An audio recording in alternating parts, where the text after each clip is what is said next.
dia punya ni. I got your video ni tak? Aiman Tansi dah in. Boleh tak access? Okay. Boleh kan? Lalu gambar saya keluar, tak ada dia.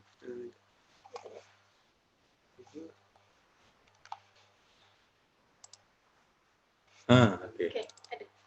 Okay. So Tan Sri, Yes. UNESCO will put our session in their website for the promotions, and for Sabbath Records, keynotes also will highlight in their. They have sustainability insight platform. So there's another place for the promotion. Yeah, that's all. Okay. Hopefully. You gonna moderate, huh? Yeah, I will moderate. So I'm Okay. welcoming you first, and then after that we have 20 minutes for how UNESCO also want to promote their program. So hopefully we Their will program match, is what program? sustainability science, and then ESD, Okay. and then for after this I plan to work with the kind.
Okay, Assalamualaikum dan selamat sejahtera. Good morning everybody, participants and esteemed speakers from our side.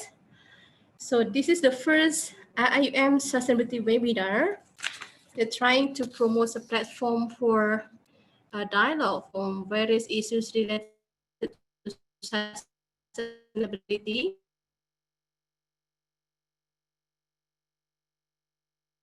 Various issues related to sustainability, and we were coming.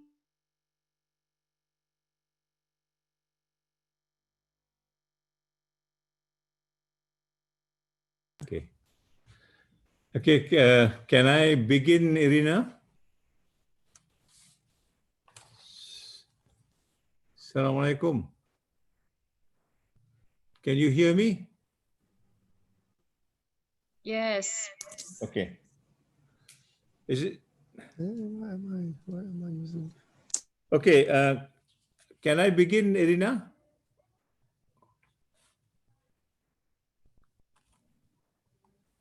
Okay, can.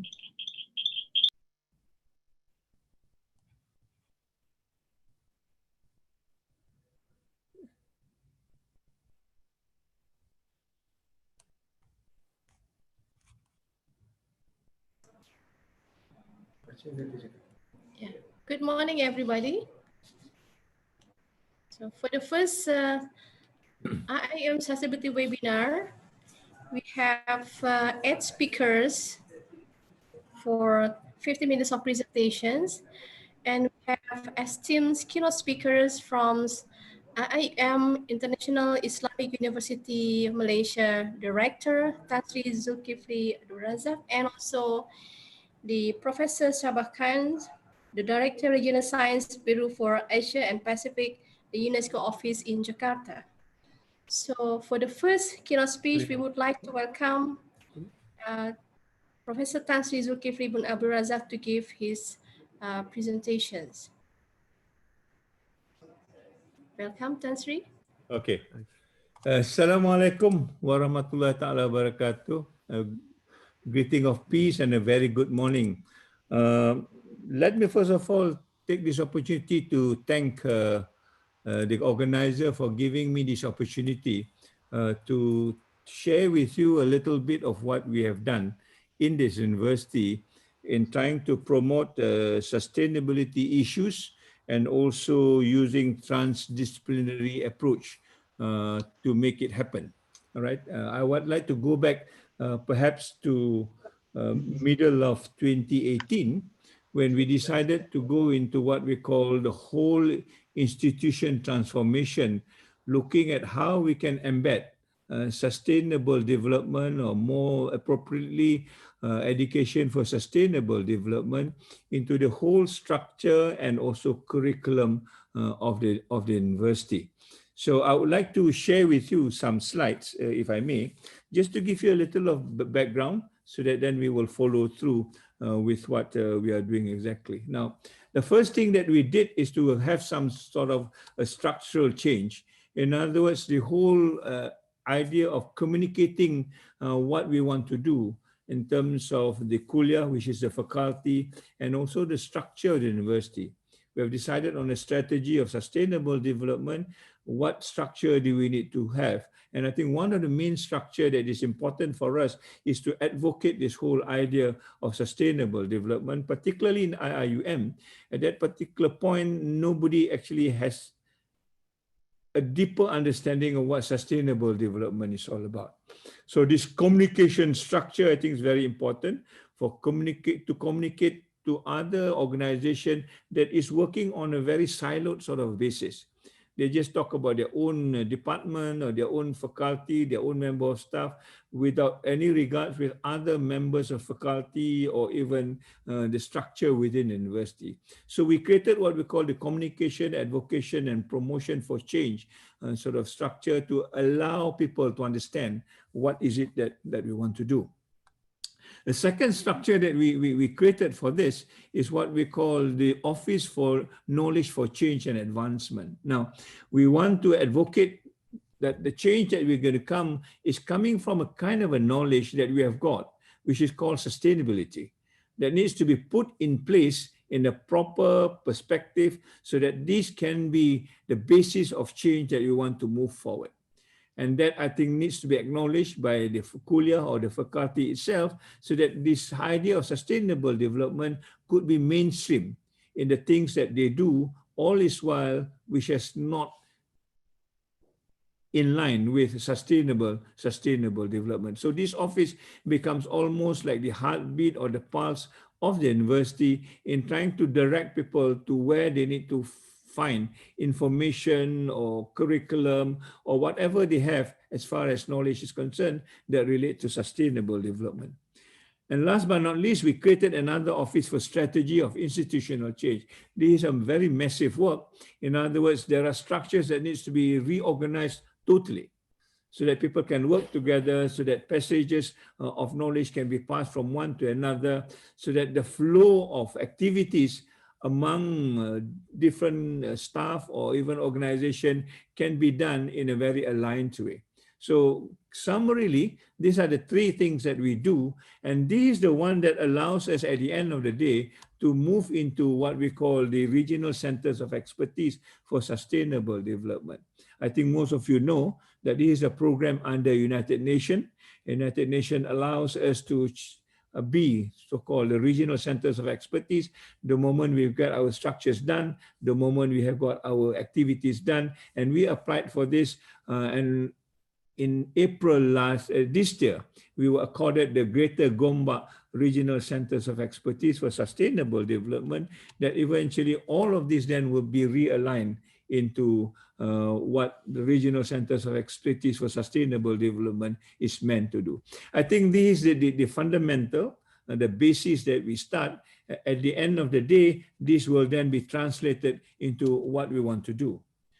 Now, while we are doing this, I think the corona virus came in, and we use the coronavirus in a very positive way to show people that until and unless we can work together, until and unless we can streamline some of the activity, and we agree on what are the priorities of the activities within the university, then we will not be able to combat the coronavirus. And that becomes almost a leverage for us to move into what we call the activity of the university that is humanizing education. Humanizing education becomes, quote unquote, the tagline for us, where we want to move and make the change based on the elements of the philosophy of education in Malaysia, and also being an Islamic university, the Maqasid Asyariah, or the 5 essential for human existence of life, intelligence, lineage, wealth, and faith, right? And under this ambit is where we begin to organize the 17 Sustainable Development Goals. So you can see all these are very integrated in one idea, that eventually all the kuliah and all the faculty in the university begin to choose what is the direction that we need to have. Which university, which faculty, or which kuliah wants to work on what, and on what basis, and which sort of a partnership that they want to follow. So today we are talking about specifically on the River of Life, which is championed by the Kuliah of Engineering, or the Faculty of Engineering, that talks about how do you want to clean the water elements within the university. And this then calls upon all the other kuliahs that is also related to this and interested in trying to work together. So the members of these seminars today are people from not only the kuliah, they come from different kuliah, including the kuliah of revealed knowledge and human sciences. They are basically a very Islamic sort of a kuliah that talks about things beyond just the secular sort of activities. They get involved. We get people from different kuliah. Let me see, some of them are here, that talks about how they can integrate with engineering and other faculties. So my comfort in this is we begin to come together and create in a practical way the what we call transdisciplinarity. Otherwise, we will only talk about transdisciplinarity in a very abstract way. So if you can see here, for example, if you look at KOE, which is a Kuliah for Engineering, they are interested in goal number 6, together with another department, which is the Sejahtera Center for Sustainability and Human Sciences. We have got another one here. KOE is also working on number 7. The KOE is also working on structures. They are also working on other elements. Let me see, here you are. Yeah, life on land. So all this, I think, brings people together to talk about common interests, looking for common solutions, and also bringing in the community around us at the same time. So that is how I think we begin to organize these sustainability issues using the transdisciplinary kind of approach. Yeah, a summary of what we have got. Some of this project is what we call the flagship. In other words, these are common projects that people can work together regardless of where they are, what sort of expertise, and at what level of education. They could be students, it could be staff, and it could even be members of the community. By the end of last year, yes, when we do a kind of a cumulative where the interest of the university is in this context of transdisciplinarity, we find that these are the major goals that we're working. Goal number 4, goal number 3, goal number 1, yeah, which is poverty, and the goal number 16. Yeah. But there is another one that we are also working on. By looking at this, because we are an Islamic university, we find this element of spirituality is not there. So together, I think we are assembling experts within ourselves and creating what we call SDG 18, which is on spirituality. So spirituality to us is a more important set of values that will set straight the human intention, the question of ethics, the question of morality. That will be an underlying basis of what knowledge is all about, given the Islamic dimension or the Islamic perspective. I'm trying to understand what sustainable development is all about. So that has been the issues that we have talked about. But there is something else. Let me take you to another issues now. Given this, I think we are working very hard to get impacts on the ground. And Alhamdulillah, I think last January, we were accorded the Sustainability Institution of the Year by the Green Gown International Award, sponsored by United Nations Environment, a kind of a testimony that working together within the university on different projects, the flagship project of which the River of Life is one. There are 29 other projects that refers to different sort of issues, including issues of gender equity, the issues of marine life, the issues of what you call education in the community itself. So all these various issues are now being combined together to create an impact of the university on the community around us. That has been the work of the university last year. And this year, learning from that, we have undertaken another massive task when we re-look at our curriculum.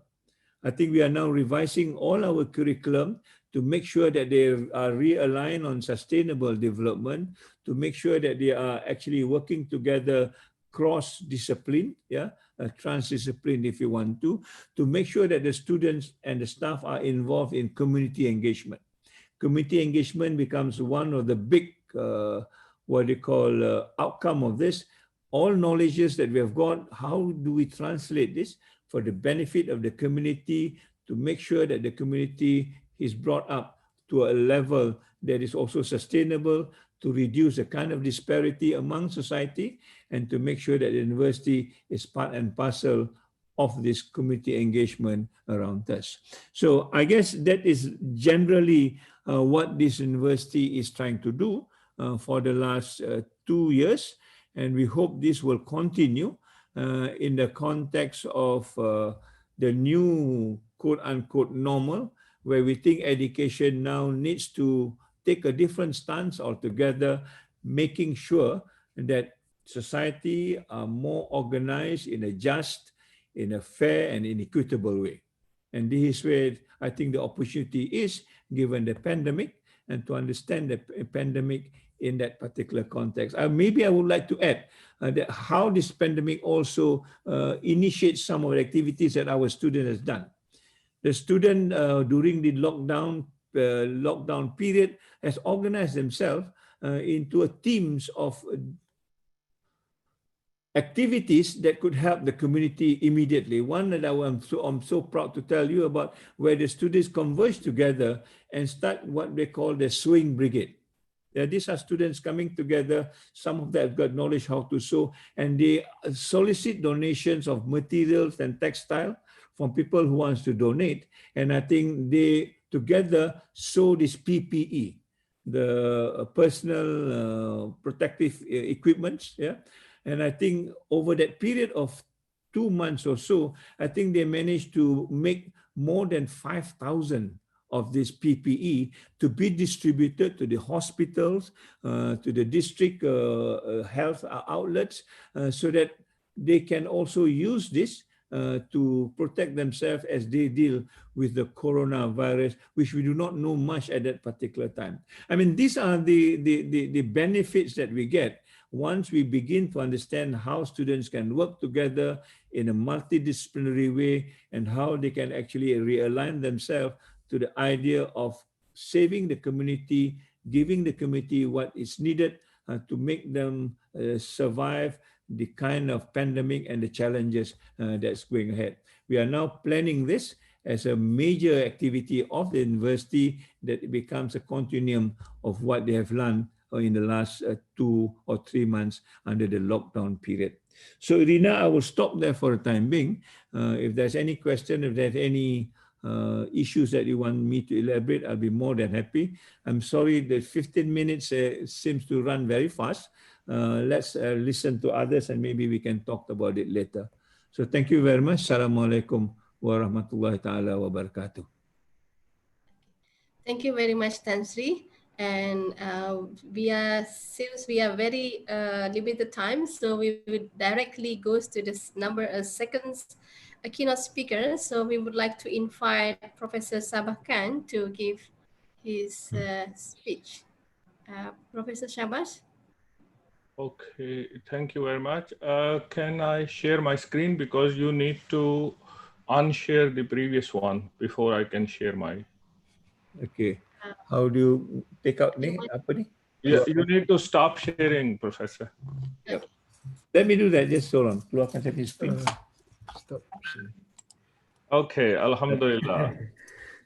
All right. So that's a very, very timely and excellent presentation by our rector, IIUM. So I congratulate you for all the excellent initiatives which the university has taken. And I also want to congratulate the university for this very timely webinar series about untangling sustainability issues. And the Institute is doing a great job. So I just went on the YouTube live. So I see there is a lot of interest. So this is wonderful. And also the initiative taken by the students during COVID. So I will quickly give some overview of the work which UNESCO is undertaking. And the university is most welcome to participate, and also the leadership of Dr. Arena, who has been participating in our programs, and also Mr. Zainul. So thank you to both of you. So my office is based in Jakarta. It's a regional bureau for sciences for Asia and Pacific, and we are fostering science for sustainable development, which is very much aligned with what our rector has already highlighted. We are mobilizing science, technology, innovation, and policy, but also UNESCO's overall mandate for peace and sustainable development, which includes education, which includes culture. That's where the concept of spirituality, in fact, one of our forthcoming webinars would be how we connect with people, nature, and spirituality. So all of them are very, very important. And of course, SDGs, which have been highlighted in an excellent way by the rector, so that makes my job easier. And there is also a Sendai framework for disaster risk reduction about managing disasters. That's also critical for us in this region and for Malaysia, and the Paris Agreement on climate change. So coming to knowledge, I would say not only science, the knowledge itself. So I take the comprehensive approach, as the rector has kindly mentioned. So the comprehensive approach needs that we look into socio-economic challenges and find sustainable solutions. And that's where, if we focus on solutions, only then the academia can come together in a transdisciplinary way. Of course, engineers, technologists, scientists, innovators, all of them have to work together for society. I will be introducing to you today one of our programs which looks into SDG scorecard and how can we contribute to sustainable development goals through South-South cooperation. This is an initiative funded by the Malaysian government, and there are many partners from Malaysia who are contributing very actively. But let's remind ourselves, we are living in times, of course, COVID is very difficult, but even before COVID, we had so many challenges. So these challenges are wicked challenges, the wicked problems. They are interconnected, like water, energy, food security. We know they are all connected together. And you are going to discuss more about rivers and water, but also climate change, renewable energy. So you cannot take one and focus on the other. Climate change and pollution, climate change and food security, climate change and natural disasters, floods, volcanic eruptions, the challenge of the sustainable cities. If we have to solve any of these challenges, we need to think about the transdisciplinary approach. So what is the difference between interdisciplinary and transdisciplinary? So interdisciplinary may be that we have a scientist and we have an economist working together to solve one problem, whereas the transdisciplinary approach, in my view, is that the scientist is also into economics and the economist understands the science, and we have the social scientist who can understand the natural sciences well. So we move a long way from where we were from our own disciplinary bias to move towards where we can learn from others and be part of those teams. So transdisciplinary approach really requires working on big projects and initiatives. I will be introducing to you biosphere reserves and World Heritage sites, which are very important in Malaysia and rest of the world, and also our international hydrological program, which uses this. Then how do we contribute to normative policy knowledge, like the Malaysia plan, for example?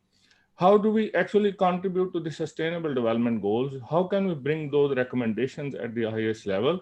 Then, of course, the networks, the category 2 centers, we have 2 of them in Malaysia, one about water, the other one about South-South cooperation in science, both in Kuala Lumpur. The role of the national commissions of UNESCO, the national committees, sites, institutes, networks. So all of them have to work together, and the broader UN system. So let me introduce some of the transdisciplinary initiatives. And very importantly, SDGs provides us with a framework which can bring this approach, which is a problem-solving approach. So in the context of today's meeting, I would say we should carefully look into World Heritage Convention like Georgetown and Malacca, for example, in Malaysia. Also, UNESCO Global Geoparks like Langkawi, as you know, is a beautiful island, but it offers a great approach to look into sustainability issues. The biosphere reserves like the Crockers Range or Tasik Chini.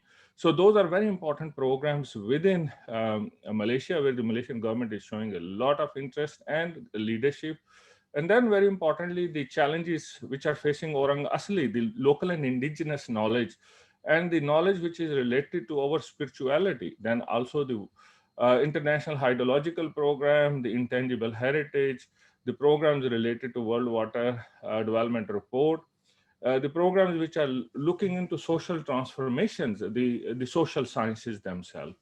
So focusing on SDGs as a framework, and of course with the pandemics like COVID, we can carefully look into what is the role of these transdisciplinary approaches in solving the issues which are facing our biosphere, which are about biodiversity on land, under the oceans, climate change, water, but also looking into where the society needs to go. Number one problem for the society is, in my view, still poverty. How do we solve the challenges of poverty? How do we have cities which are more sustainable? How do we have governance which is participative? How everyone can have clean energy? How we can have global health, like with COVID?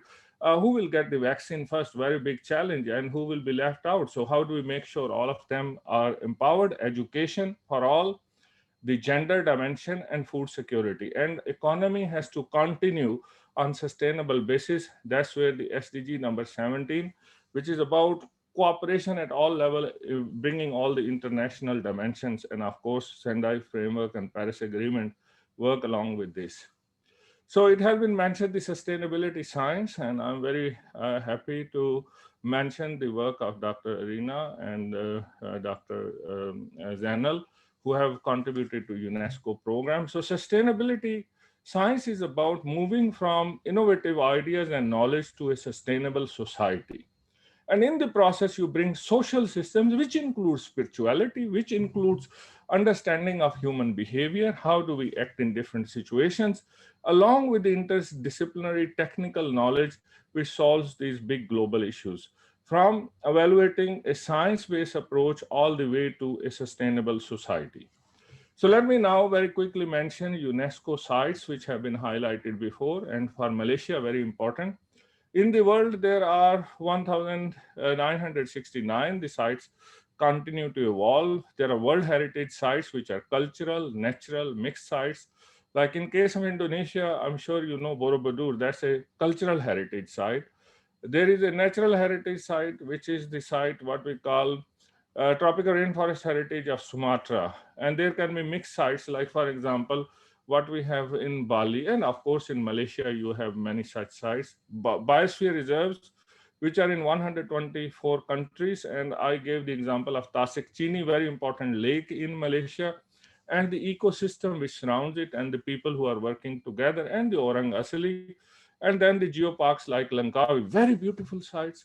The models for sustainable development, academics can work with the government, as well as students can go do their PhDs, look into critical issues. How can we solve them with the top down as well as bottom up approaches? Then in these designated sites, these are the key instruments for looking into these wicked problems such as climate change, such as availability of water, pollution, such as looking into how can we solve the poverty problem, how can we create ecotourism. So all of them very, very important. They work at different scales in managing disasters, like local scale, like for example, within a part of the Langkawi global geopark, or the whole of the island, or how do we upscale those solutions to the whole of Malaysia. So that's very, very critical in understanding, and how do we take those issues to the Asia Pacific and to the world, and how we mobilize the international cooperation. Biosphere reserves, very important for today's discussion, so I would like to give you a little bit more idea on that. These are the sites for sustainable development. They're not the sites for conservation. These are the sites where we look into innovative ideas, we look into disciplinary approaches, and how can you test them in a place what we call a biosphere reserve with a core zone, with a buffer zone, with the transition zone. There are different activities which can be undertaken, but at the same time, research, education, and looking into policy for the long-term future. Biosphere reserves also are working on issues such as climate change, issues such as safe drinking water, also looking into disasters, earthquakes, floods, droughts. So these are some of those examples. And I'm sure if anyone is interested, I will be happy to put the links on your live YouTube live, or onto the Facebook following today's webinar. Also, I would like to highlight the role of young people. In UNESCO office in Jakarta, we have an initiative where many Malaysian young people are also participating, what we call Asia Pacific Youth and Young Professionals in Science, Engineering, Technology, and Innovation. How can young people become part of the solutions for solving these big, wicked problems, including the challenges related to disasters? We have such platforms now effective in 11 countries, in Afghanistan, China, India, Indonesia, Japan, Maldives, Malaysia, Nepal, Pakistan, Thailand, and the Philippines. Also, there are sub-regional networks such as in Central Asia. I invite IIUM to host one of these chapters. And I would say the special dimension of spirituality which comes with Islam, we should also harness that and bring those young scientists together. So that initiative also is looking into challenges such as COVID, and they are doing very interesting, excellent work. I would also like to mention another very important area, which is innovation. And for innovation, how do we create an innovation ecosystem? How we develop innovation platforms, and how do we promote innovation from the grassroots levels? Here is an example for renewable energies. So we are looking into technologies which can be SDG ready, and the innovation can be promoted in the whole region. And that's where we are working with our other sister organizations in the UN system. So many of you mentioned this triple helix approach, and I'm sure there are pentahelix and whatnot people have been mentioning. But very importantly, the universities have to work with industry and with the government. That's the minimum. And in that regard, there can be different models. For the developed countries, maybe this triple helix model is enough. For the developing countries, the least developed countries, we have to cast the net wider, and we need to bring the informal sector. We need to also bring civil society and private sector to work with the triple helix model. So the model has to be bigger, whatever dimensions we want to bring into sustainability. Also, lastly, let me introduce to you and welcome you to this Open Science Initiative. The Open Science Initiative is a very big initiative, big leadership from Malaysia. That's where we have from the open access data, open infrastructure, education resources, open labs, crowd funding. And this particular initiative gets rid of the digital divide from open data to open science to open society. The example I gave you earlier, how do we look into any project, any idea, see whether it is ready for SDGs or not?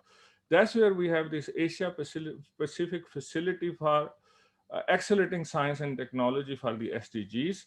And we are looking into all the programs which I mentioned to you before, how SETI supports the acceleration to the SDGs and what is the role of science and technology. We are active in many of these SDGs like the gender, the water, the issues related to cities, issues related to climate change, issues related to oceans.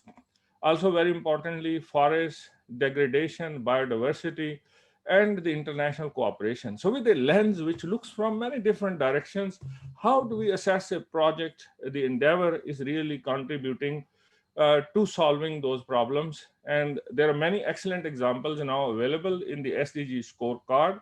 The scorecard is available on your mobile phone now. So if you would like to access, we are happy to provide you with access. The reports are there. You can have your own SDG scorecard chapter for your own institute. At an individual level, you can also bring your students to look into such kind of approach, how it can be relevant for the SDGs. So we have been also conducting, following COVID, a series on sustainability insights, and many of the colleagues from IIUM have been actively linking with us. So you are welcome to collaborate with us with our Malaysia UNESCO cooperation program, which is looking into all domains of UNESCO, and we bring sustainability insights. Like this week, yesterday, we had insight into education as a way for being inclusive, leaving no one behind. We looked into Malaysia education blueprint. We looked into the reporting which is needed from the point of view of journalists being responsible for reporting these critical issues. The work we do under communication and information and education, that's where the Ministry of Education Malaysia is doing a wonderful job. So that's the Malaysia part. And also we are bringing our Japan funds interest. That's where the sustainability science idea came. And we are looking into tools and outcomes. What can we bring into COVID-19 and the new normal?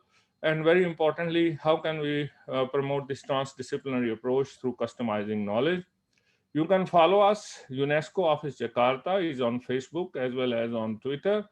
Or you can also link with me through LinkedIn. You're most welcome to link with us. So with that, I thank you all for listening.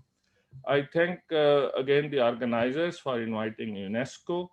We are looking forward to the leadership of IIUM and for linking with all of you. Together, only we can solve these wicked problems. Wicked problems need bigger approaches, transdisciplinary approaches. People have to cross boundaries between disciplines, between kulia, as you say, or faculties, but at the same time, we must link between universities and between countries, and we must bring the dimension also, as our dear rector mentioned, the spirituality, critical for us to think about sustainability. Terima kasih, have a wonderful day. Right. Terima kasih. Thank you very much, Prof. Shabazz, for excellent speech and give us an overview on how we can hopefully, after this, the researchers, the teachers, lecturers will positioning and strategize our activity on how we can contribute significantly in the SDGs and sustainable development overall. So without further ado, I would like to invite the Associate Professor Dr. Ma'an Al-Khatib and Dr. Atia Abdullah Siddiq for their presentation on the how is the current status of IIUM Pusu River and what are the issues related. So this is to provide the context background for our today discussions. And for the rest, I would like to welcome Dr. Ma'an, please. Thank you very much. Assalamualaikum.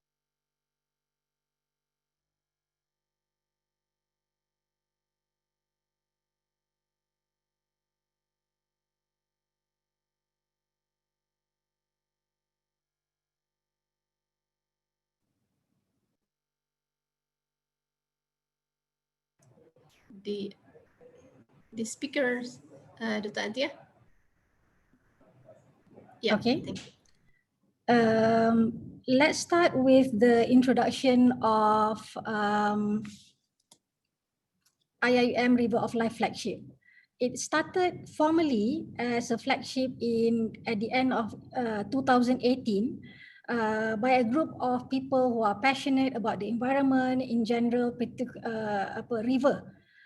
But we have to acknowledge that even before the formulation of flagship IIUM River of Life, there are so many water and river activities that has been done by people from other kuliah, also by student society, academic staff association, and many more.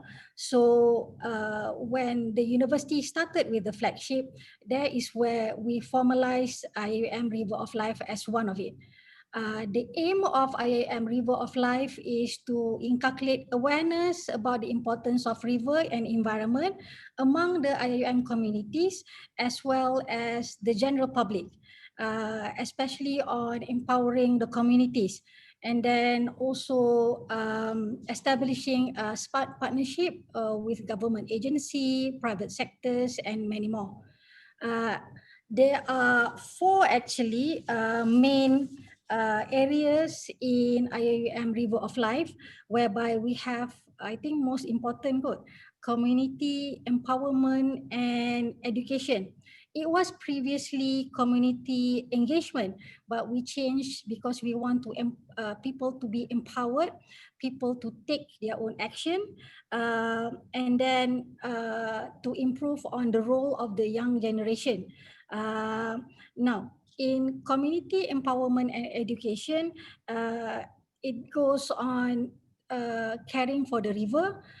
It goes on taking awareness among the community on what is the importance of river to us, and then knowing your river, because they say tak kenal maka tak cinta. If you do not know your river, you would not be you won't feel the connection between us and the river.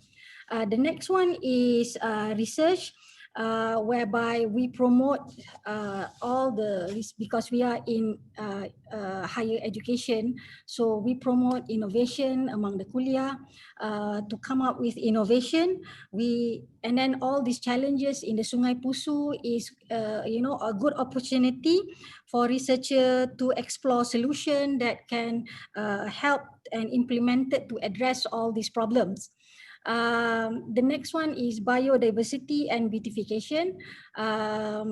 Here where we wanted to plant trees that can help with the riverbank, that can improve the water condition at our river. And last but not least, the hardest bit is rehabilitation. As you know, our river is slightly, murky, and not only teh tarik, become Nescafe tarik already. So this is the job of our rehabilitation group to look, to monitor, and to advise IIUM Development Division. We have 3 chapters actually. The first one is the main one at Gombak, whereby we have people from staff, non-academic staff. We have student association as well, and then including all the community around IIUM. We also have established IIUM River of Life Kuantan chapter, and then the latest to join our family is the IIUM Pago. At this chapter, they are focusing on their main issue, the river at their area, but also we combining so that we can have a better, a positive impact towards Malaysian river in general.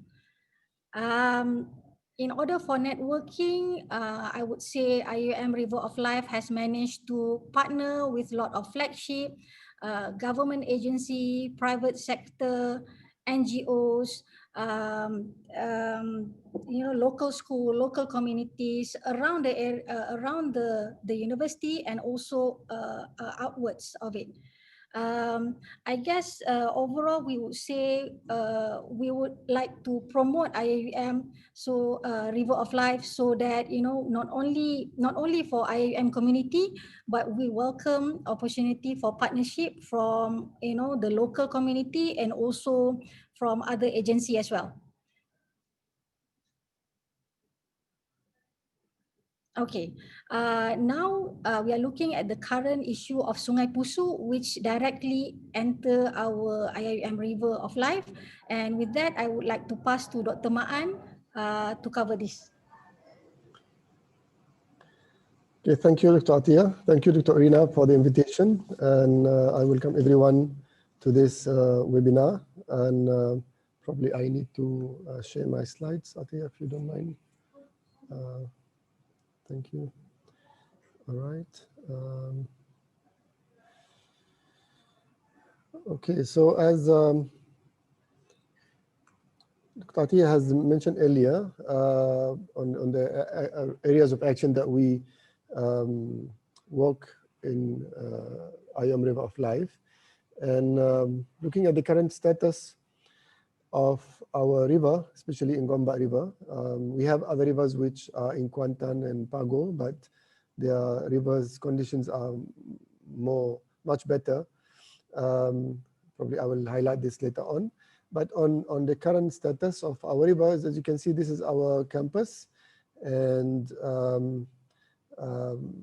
later I will highlight these areas that you can see in the picture shortly. So in our campus, we have one main river passing by, which is Sungai Pusu, and we have two tributaries. One is Anak Pusu, this one, and the other one, which is Patang Pusu. And that should make our campus lively, with river flowing through campus. And just to give a clearer picture, this is where IIUM is, and our river is flowing here, and it will combine to River of Gombak, which will eventually combine other rivers into the main Klang River, which is the main river in Klang Valley. And unfortunately, Klang River is also having issues of pollution as well. So since our river is contributing to Klang River, any pollution in our river will eventually also lead to pollution in Gombak as well as the Klang River. So this is our beautiful campus, and this is what we are actually facing in our campus with regards to river. So this is our campus, as you can see in the picture. So if you go back, here is the bigger picture of the campus, and here we can see the campus, and this is the upstream of our campus. And this is, usually if I ask people what is this, they will say this is maybe a padang field, sports field or something, maybe rugby field. Actually, it's not. This is a lake, a pond. And this pond used to be a place for students to do kayaking until around 2010, maybe early 2011. And as you can see, there is a lot of development taking place upstream of our river. Our river actually is flowing here. This is where the river flows to campus. It will go to this lake and will continue on the campus. And of course, we have the other rivers, the other tributaries going through the campus on this side. And you can see this is a newly started work upstream, and you can see the trees are also disappearing from this hill. And so as you can see, things are getting worse upstream. Now, what is this all, what is happening here is affecting the quality of our river. This picture has been taken recently on 1st of October 2020. As we know, this is rain season, and you can see the quality of the water in the river. That's why people have the tendency to call it tetare or Nescafe tare, whichever you like. And if you look at this picture here, we can see the sedimentation start taking place in the river. So you can imagine this very beautiful river, unfortunately, doesn't reflect its pristine water. And because of all these sediments that are taking place in the river, we had two massive incidents of what you call flooding on our campus, which was in 2014 and 2017. And you can see how the condition of the river, how the cars have been totally immersed in flooding water. And that, of course, caused a lot of damage to our campus. Our student rooms and hostels has been affected. This is student making jokes to fishing in his own room, you know, and that cost our university millions of ringgit of damages. See, these are some more pictures of the aftermath of the flood. So what are we doing to address this issue? As Dr. Atiyah explained just now, we have our areas of action, and we try to address this from various points. So we are actually addressing it from the point of community empowerment education. We are looking at it from research point of view, biodiversity and beautification, as well as rehabilitation. And let me start with talking about community empowerment and education. And as Dr. Atiyah mentioned just now, we used to call it community engagement. However, we thought that community engagement is not enough, because when, as I mentioned later on, maybe I'll highlight more on this, we want to move more towards empowerment rather than just engagement. So for this purpose, we have established Friends of Sungai Pusu, which is a community engagement arm. It's still within IIUM, and that our plan, inshallah, is to move it beyond the boundaries of IIUM to include all the communities that are surrounding IIUM. And there has been a lot of activities engaging staff and students, engaging local communities, engaging government agencies like JPS, and engaging also NGOs and consultants in the area of environmental engineering, like ASPEC and Friends of Klang River Basin, which we are members. And actually our Friends of Sungai Pusu is holding the vice secretary of the NGO. And this is an example of one of the activities I've done, where we keep doing these activities to clean the rivers in campus and outside campus. Now, why do we feel that community empowerment and education important? We have to remember that we are a university, an education institution, a higher learning education institution, and we need to take that apart, besides all the other commitment that we have towards the society. So basically, when we talk about community empowerment education, it has something to do with bringing awareness to the society, to the community, meaning that we have to first bring the attention to the issues that we are facing. Of course, we can talk about environment in general, but here we are focusing more on the river, which is one of the main components of our environment. And when we achieve that awareness through doing some of the programs, and we share these activities with the various communities, then we have to embark on knowledge. That's where education comes in. We have now to move from just being aware that, yeah, I have a problem, then how should I address this problem? And that's when we bring the knowledge in.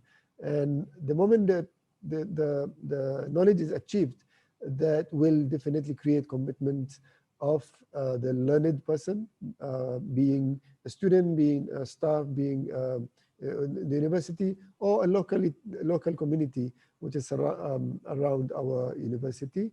And that commitment will mean that after being aware, after having this knowledge, I think I need to take an action. And that action should come within that locality and that local community. And hopefully after that commitment, then we will move to the higher level, which is taking action. And if I want to express this in other terms, I would say that when we have the awareness, we have the knowledge, we will create the belief that yes, there is a problem and we need to do something. And then the commitment will represent that creating the purpose. Now, after I have the knowledge, I have a purpose, and that purpose will be contributing some of my time, contributing some of my knowledge to address the issue, which is basically we are talking about today, which is on river pollution. And if the purpose is there, then definitely there will be action. So we hope that with this cycle of engagement, education, and then empowerment, that localities and local communities will start to take their own action. And then hopefully we will move from engagement, which is we act, and then we invite these communities to join us with these activities, to empowerment where they will act, and they will invite us to join them in their programs and their activities on cleaning river and taking care of the river. This is, I think, a very crucial role of the university, and that goes with the sustainability, because sustainability actually means continuity of one of the means of meanings of sustainability is the continuity of what we do, and in terms of community engagement, it will continue if we have empowerment in place. And of course, as part of education, we have conducted many webinars, and this is one of this webinar we're having today is another series of these webinars with Sejahtera office in IIUM. And with these webinars, we invited speakers from the industry, speakers from students, from government agencies to give their views on various issues related to rivers.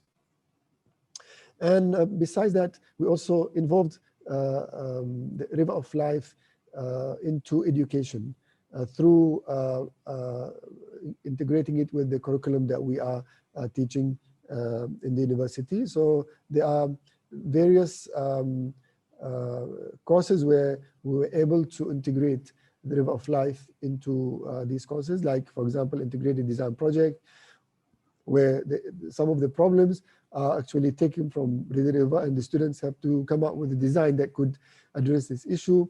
In seminars where students have to identify a problem and look for a possible solution, and they need to present this to their colleagues in the class.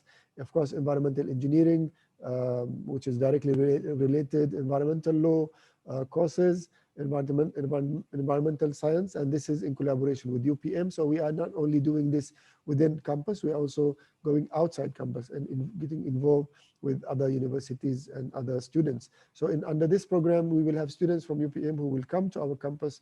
They will work on the river, take samples, analyze it, and give their feedback on the condition of the river.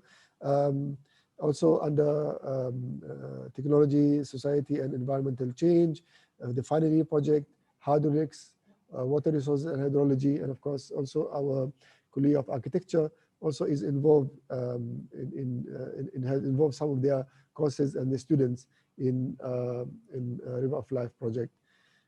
So we are actually going towards making that issue part of our curriculum, part of our activities inside and outside the campus. And of course, on the research aspect, we have been actively applying for various funds, and this is some of the examples on the final year projects that has been involved in involving River of Life as topics for the final year project. And we have also secured some grants, research grants under the same topic and the River of Life, which addresses river issues, specifically on Sungai Pusu that we are addressing today, right? And as Dr. Atiyah showed, in order to make our effort successful, we cannot work alone. And now we have to open our campus and be ready to work with others, because this issue is not IIUM issue. This is actually more than that. It goes up to even national and global issue, where rivers are important for everyone. That's why we are working very closely with all sorts of societies, being local NGOs or private sector or government agencies. And of course, it is very crucial for us to bring this to another step, where we now in the mid of establishing the river educational hub, which will be placed on campus near one of our river banks, where that will be a place for us to bring students from schools, communities, and share with them knowledge about rivers and the importance of rivers. Now on rehabilitation, there are many things that we are trying to bring our rivers back to its original condition. I understood there will be some presentation by Dr. Rostam in a recorded video on what are the efforts that have been taking place in IIUM to address the pollution issue. So I will not mention it here. I will just highlight it in very fast, just to see what we are doing. So we are doing some efforts trying to clean the ponds, which has been heavily polluted with sediments because of the development that I have shown you earlier in the previous slides. And of course, these are our staff and students doing visits and taking samples and doing their research on the river. And these are some of the activities done by taking pictures by drones to look at the effects of all the development that are taking place. And this is in collaboration with our Center for Unmanned Technologies, CUTE. And thank you for them for their contribution on that.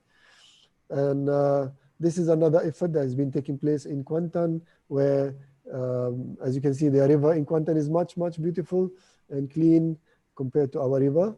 And now they are in the mid of taking effort trying to build a trail for the communities to be able to walk around the river. They're also trying to improve the biodiversity of the river by adding some fish to the river. So this is done at Kuantan campus, and we hope to see more activities later on in our other campus on Pagu. So this is from me, Dr. Irina, and if anybody is interested, you can follow us on our Instagram or Facebook, and you can also contact us by email. Right. Thank you very much, Dr. Irina. So back to you. Yeah. Thank you very much, Dr. Atia and Dr. Ma'an. And it's well presented on how demonstration of the IIUM effort on how to respond with these Pusu River problems in the context of higher education institution by engaging the local community and other university and in the network. So for the next second speaker, I would like to invite Assistant Professor Dr. Rustam Hairi, which is actually a video recorded due to some other important urgent meetings. So Dr. Rustam is on behalf as a part of the Director of the Development Division. So we will get the insight on how is the IIUM overcome these problems. So the his recorded video will touch on the disaster risk reduction, the current initiative to solve the Sungai Pusu problem by the IIUM. I will welcome, please, Aiman, record the video record from Dr. Rustam. Thank you.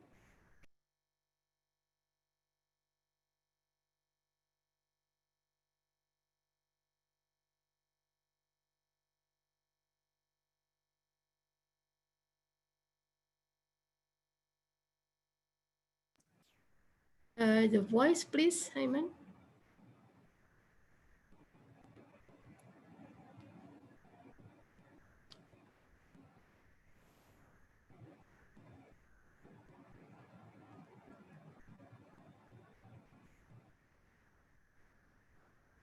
show.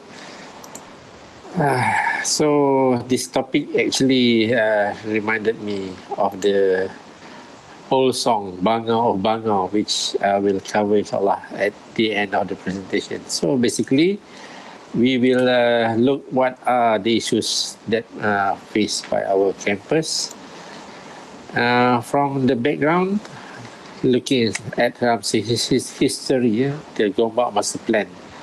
So basically, this has been produced in 1990, 1991 with regards to the master plan of our Gombak campus. So you can see the difference between when it was done at the master plan level and what it is now.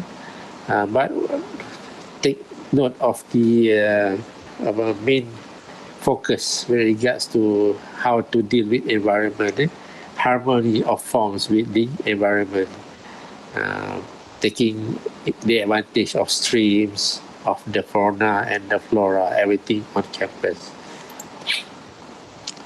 So this is the master plan. We have the masjid at the core, kuliah, academic, faculties, library in the center. Then we have mahallah and supporting facilities such as stadiums in the periphery. Yeah? And then you can see the water bodies which deals with the environment.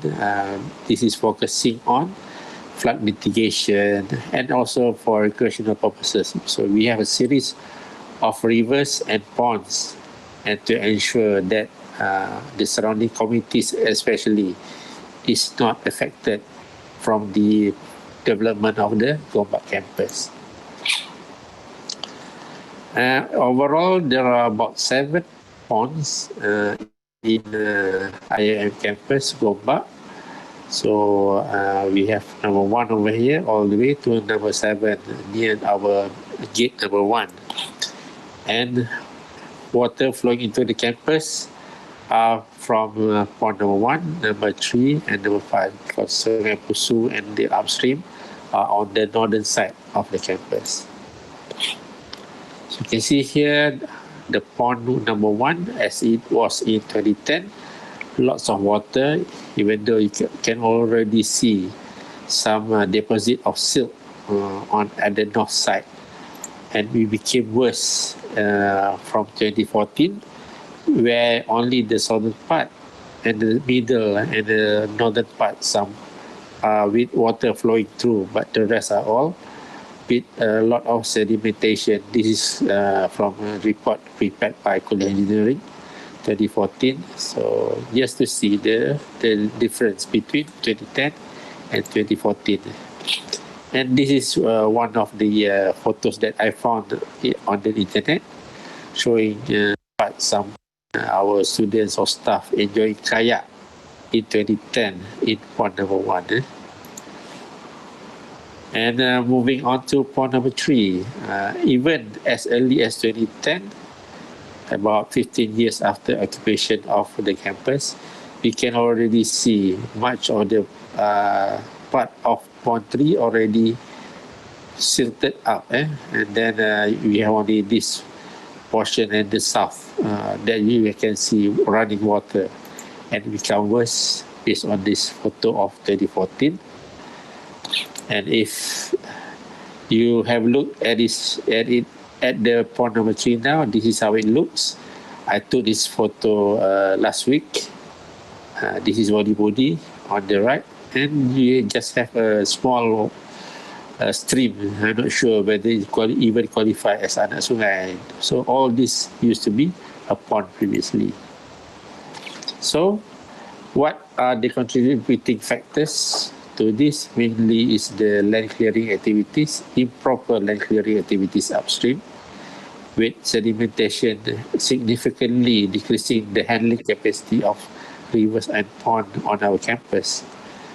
And the consequence to that, flash flood may occur in campus and as well as the surrounding communities during heavy rainstorm events. So this is another photo that I took during the flooding of areas outside Mill Sports Complex. And a few more images of flood event throughout the years in Kopak campus. At this time, for your information, this is in front of KAET building. At the time, the student who parked their car in front of KAET are having their exam, so they did know that their car is being inundated, but only realized after the exam. Okay, so some people not familiar with this area are asking, are there really upstream land clearing happening right now? So this is a video, actually a captured from video that we released a drone for a recording about 3 weeks ago. So you can see this is our campus here, and then we have a lot of land clearing activities.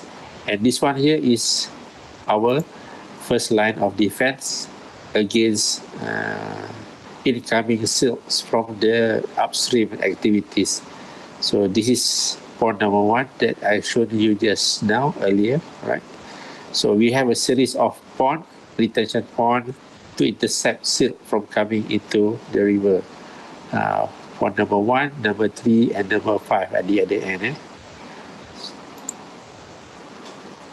And these are some examples of the upstream land activities, sand mining. When I visited the place about 3 weeks ago, they are preparing the equipment for sand mining activities within the area. We also have housing projects. There's no objection for housing, but as long as it is done in a proper manner, without any environmental issues affecting the neighbors, especially. We also have a dumping area for construction debris just nearby our campus, also affecting the water flow into our campus. So what actions have we taken? We have initiated a flood mitigation committee and a consultant. That was in 2014, and it was recommended for 3 ponds to be upgraded. But due to insufficient budget, we currently proceed with pond number 3, which has been completed. And we also have embarked on the flagship program, which include the River of Life, championed by College of Engineering as another approach in tackling on-campus river issues. On top of that, we continue to engage the local authorities, such as the Land Office, the Majlis Permandan Selayang. In fact, we just sent an update letter to them just about a week ago. We also engaged with the JPS, Department of Drainage and Irrigation, and as well as the Menteri Besar Office of Selangor.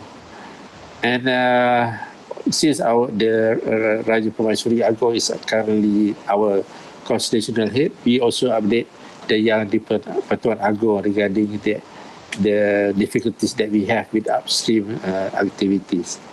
Of course, we requested budget under the Rancangan Malaysia rolling plan with the intention of strengthening on-campus flood mitigation measures for the benefit of our campus as well as the surrounding communities.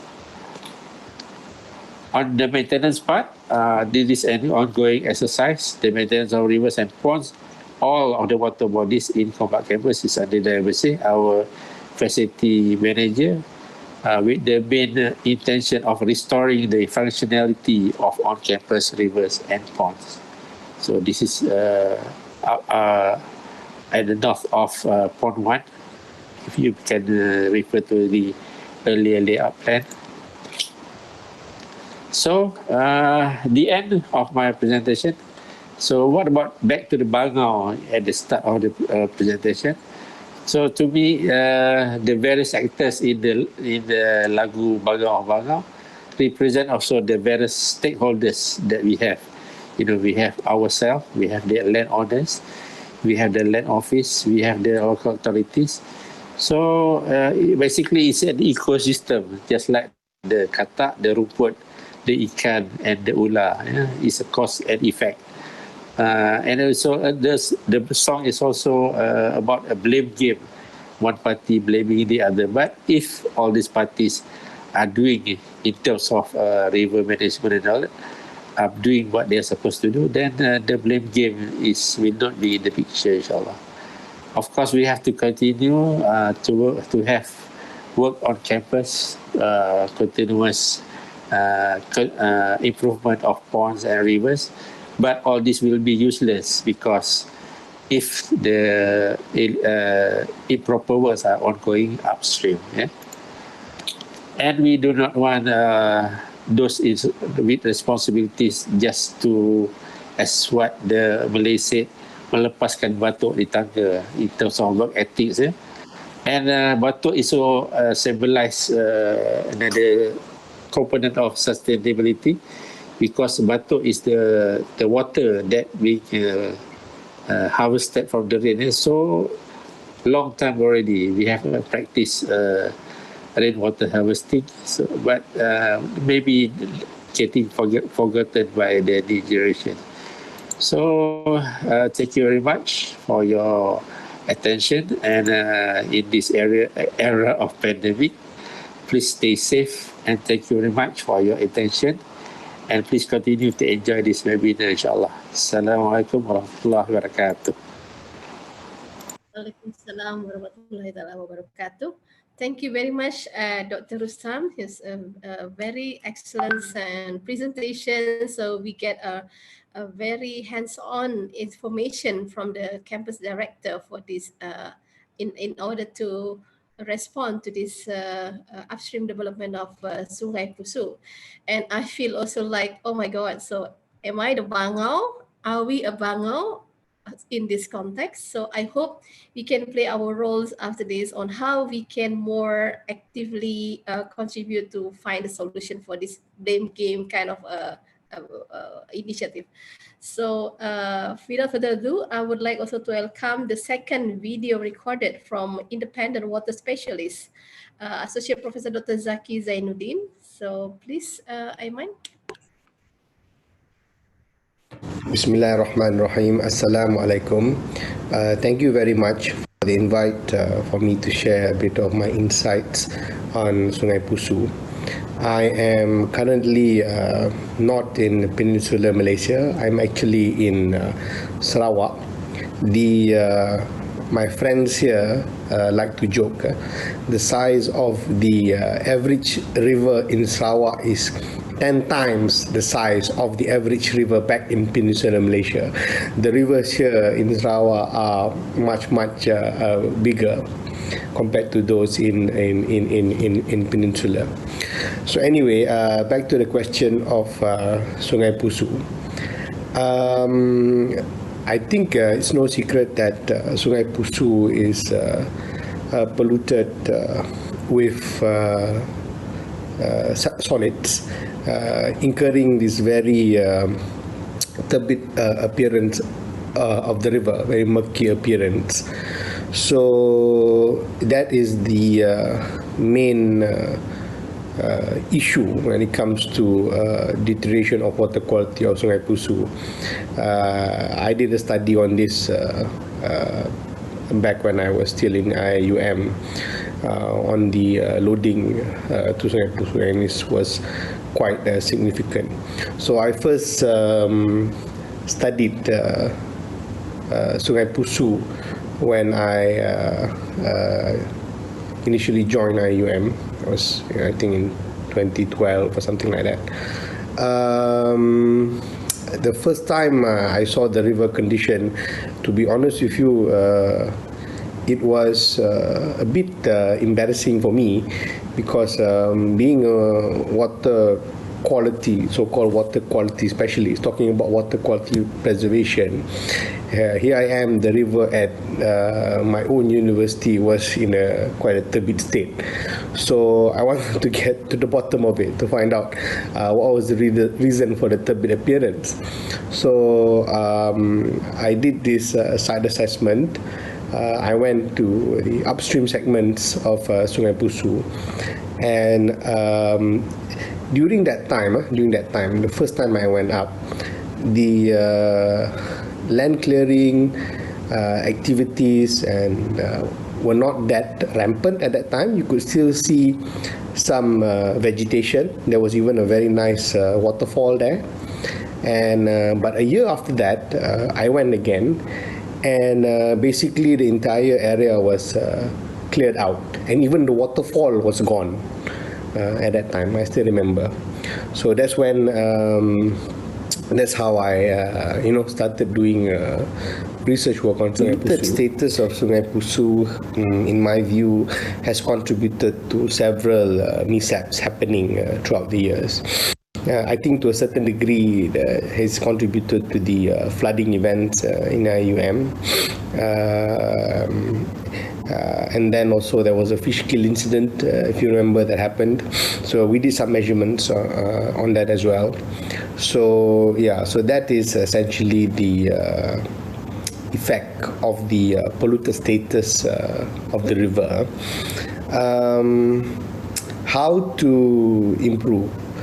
Well, in my view, of course, in order to tackle the problem, tackle any problem for that matter, you have to get to the root cause of the issue. I think that's very critical. But more importantly, in my view, it's very important to assign actions and responsibilities to specific parties involved in pollution control and management. That includes parties in the university itself. I take for example, I know there were discharges of treated sewage into some of the drains going into Sungai Pusu. Now, if I raise this issue, I remember I raised this issue last time, the answer that I would get is we are complying to the limits, the legal limits as per the law. But yeah, sure, nobody's contesting that. But the issue is compliance to limit as per the law doesn't necessarily mean that the water quality won't deteriorate. So that's something else altogether. So that's something that I think if you ask the other specialists in the kuliah, they will explain to you what I mean by this. So I think that's very important. You need to realize this. So yeah, so you need to better manage those kind of discharges, even if you are meeting legal limits in the law. And then, of course, there are other activities that's happening upstream. Sand mining activities. I don't know whether the sand mining activities are still there or not. Irrespective of whoever undertake those activities, if those activities are not managed and controlled properly, that will inadvertently incur pollution. So who's doing that? Still there. So you need to look into that. Who is in charge of that? So and then of course you have the land clearing itself. So how do you restore what's been cleared? How do you ensure that there's no more clearing activities? So who's in charge of that? So all the responsible parties, all the responsible parties in charge of pollution contribution to the river or deterioration of water quality need to play the role to ensure that these kinds of pollution generation is properly managed and mitigated. So I think that's very clear, and even I think that's very important. And you need to assign, I've said this many times before, you need to assign measurable targets in terms of how much progress that you're achieving in respect to those respective tasks. So I think that's very critical. So at the end of the day, you'll have sort of a report card, if I may, a report card, whereby you can track the progress of all the responsible parties involved in ensuring that the pollution is appropriately managed and mitigated. and this is reported to centralized organizing committee that tracks the progress. So I think that's very critical. The mechanics of it, is can be further detailed out. But I think one of the biggest mistake that one can make when it comes to water quality improvement is about is assigning the responsibility to only to a single issue, because usually river pollution, there are many parties involved, so it's not a one size fits all kind of solution, and I think it's very important to realize this, and everybody has a role to play, so that's very very critical.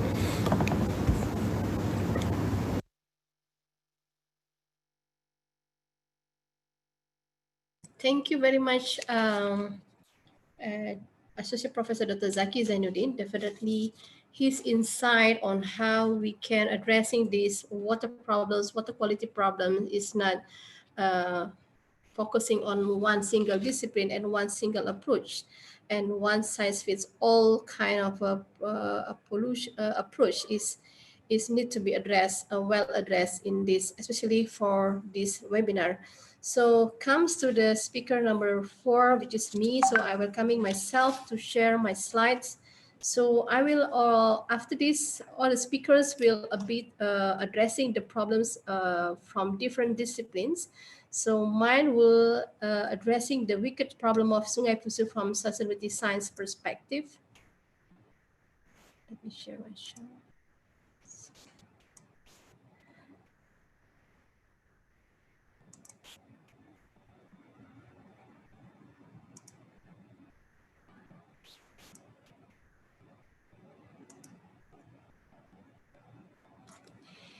Yeah, from the sustainability science perspective, which is in order to allowing on how we integrate between the scientific knowledge, tested local knowledge, and then how we integrate various disciplines addressing these wicked problems related to sustainability.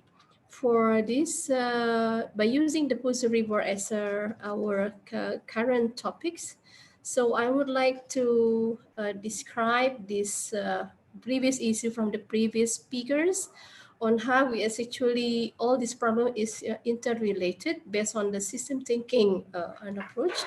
So as mentioned by Associate Professor Dr. Zaki, the traditional approach of one way of thinking to solve this problem is not going to be work. So we would like to first of all acknowledge the interrelated of this complexity on due to the land clearing upstream development of Pusu River that affect our that cause pollution at our Pusu River, cause a flash flood during heavy rain that described from the video of Dr. Rustam's, and another complexity due to the sand mining activity at upstream. Also, the housing development is also added to another complexity and pollution in this Pusu River. High total suspended solids. We have several journal articles addressing how bad is these conditions, and then it's also changed the Pusu River flow and volume. So that is why also affect the biota and flora fauna in this ecosystem. And of course, at the end, the changes in our landscape, where previously Dr. Ma'an mentioned about the beautiful of Tasik Mariam, where we can have a kayaking activity, but there these are the situations. So changes the landscape, that would be another consequences from this wicked problem of Pusu River. So what is the wicked problem of these sustainability issues is of course the complexity itself and the multi-scalar, multi-stakeholder involvement that is not easy to untangling these issues. So it requires also a complex judgment. Every stakeholders will have their own justifications as well. For example, like the upstream developments, the developer itself.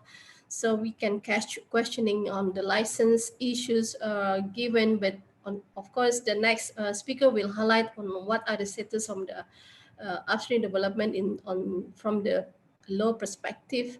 And then of course we are also has alternative for this problem. Is not only comes from the water specialists or the water hydrological, but maybe comes from other perspective. So from the basic of this problem, it's not only from the environment, natural resource, but also dynamic interaction of social condition and ecosystem capacity. So from the action on how we propose this development that involving the values governance, that decision maker itself need to be addressed, redefined again. And this is the thing that cause changes in our ecosystem capacity and changes in our water quality and etc. And it goes back to the changes in the ecosystem goods and service that we face. And of course, this community culture and the policy that involve, that will be another subsystem that need to be addressed in order to tackling this Pusu River comprehensively. So back to this basic issue of sustainability as a systemic issues, of course, this non-point source water pollution in the catchment area that addresses wicked problems is due to the deterioration of the water quality, water security, ecosystem health, and the biodiversity. These further details on this effect of this sustainability and the water will explain from the sustainable drainage by the second last speaker on this webinar. So what I would like also to highlight is the characteristic of the sustainability problems is due to the wicked problem. Is you look at on top of the right of this figure, the complexity itself is showing by these multiple parties involved in this Pusu River. We know that local authorities, the developer, upstreams developments, and we are as community that suffer from this effect of their activities.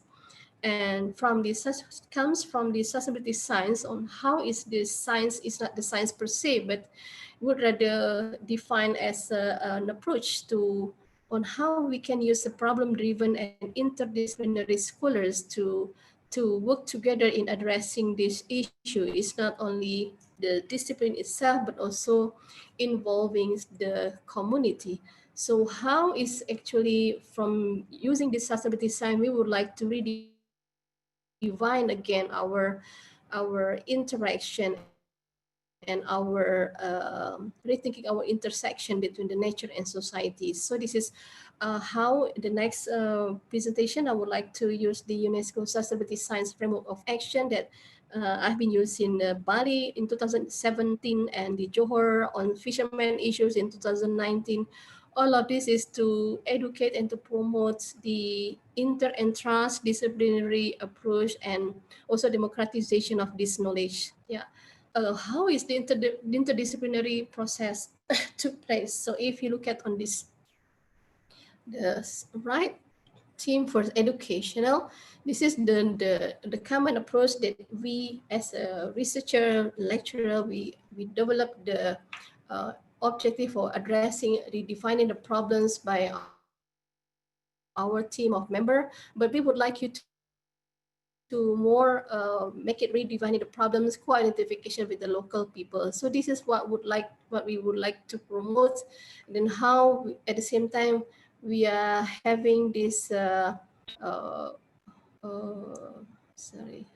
how this science itself, the science knowledge from various science interdisciplinary, we have to like having the negotiations and in order to addressing what would be the real problem, the cause of the problem that's been mentioned by the times. So the society often use to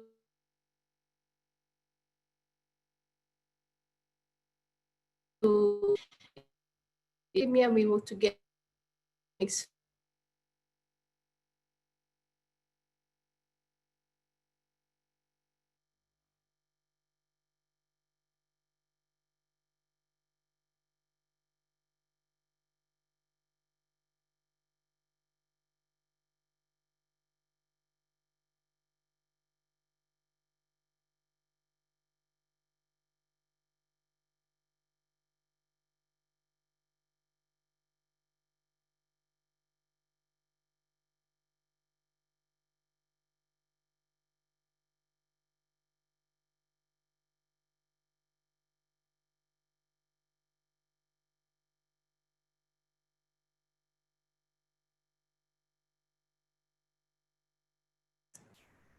Okay.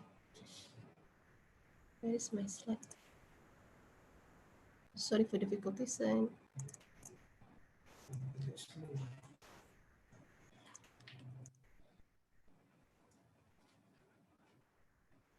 How is it? Sorry for. Did you get my slide?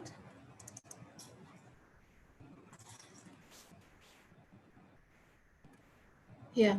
So this is several schools that support the interdisciplinary, which is welcoming more innovative, productive, and impactful discipline rather than in disciplinary approach.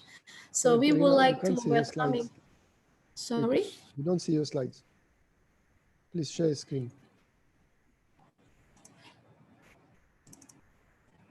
Okay. Get it? Yes, okay now, thank you. Okay.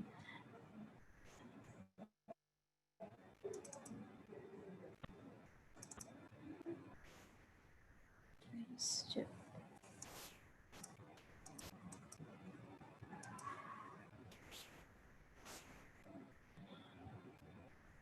Why is pause?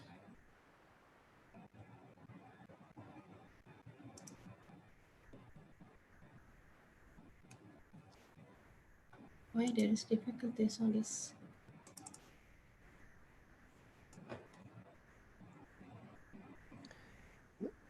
You do presentation view? You see my slide? Yes. Yeah, I share my slide. Presentation view. Yeah. Is it okay? Okay, now it's coming, yes. Okay. So sorry for difficulties. So these are an example on how is disciplinary, multidisciplinary model of this help in support is provide the proven scientific result and information that needs to define with the other stakeholders. So, to this, so there are 5 stages of the sustainability science that we need to realize in order to tackling this wicked problem of sustainability. First, the co-realization, the problem that I will work with the community in order to redefining the problems, the common problems, and also the wicked problem related to that, and co-envisioning the future. What would be the future that we want, and shaping into the future or the society is not only come from us, but of course the society itself. And when it comes to this initiative that we are agreed upon, so the implementation itself need to be a commitment from the all parties and stakeholders. And of course, the importance of this is the monitoring and evaluation. This is also maybe we can refer to the previous Proshaba's keynote speech on the SDG scorecard can be part of these examples. Yeah, and these are the 4 components important of sustainability science. So this definitely is acknowledging the dynamic interaction between nature and society. So we could not doing it by our as academia itself, but we need to work with this society. And you are promoting inter and transdisciplinary. We are also acknowledging the existing norms exist in the society on their normative function. And the fourth component of this sustainability science is actually the transformational function that need to be considered from the beginning. So how the local knowledge can integrate in other type of knowledge, and how is the solution for the problems will create a basis for the societal transformations. So this is another frameworks that I would like to address, that this effort is a long terms, is part of the community practice that would be also part of these societal changes that needs to have a long-term effort, and also a new form of stewardship function from the higher education institution. This is also falls under the citizen of science on how we work with the community, not only promoting our scientific knowledge, but also the local knowledge. So in the context of quadruple helix of paradigms, that we know that there are transformational change that we can do in their own context as well. So it's not only the university but also the other entities. So that's it from me. So thank you for your attention, and I would like to welcome the next speaker, Dr. Jana, Professor Dr. Jana Hassan, would like to present on understanding the Pusu River problems.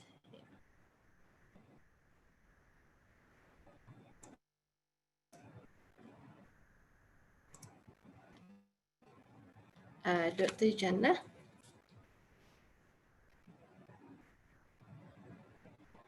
Unmute. Okay. Okay, I'm on. I was muted just now and my video was not on. So, all right, inshallah, I'll try to share my screen. Just hold on, yeah, for a while.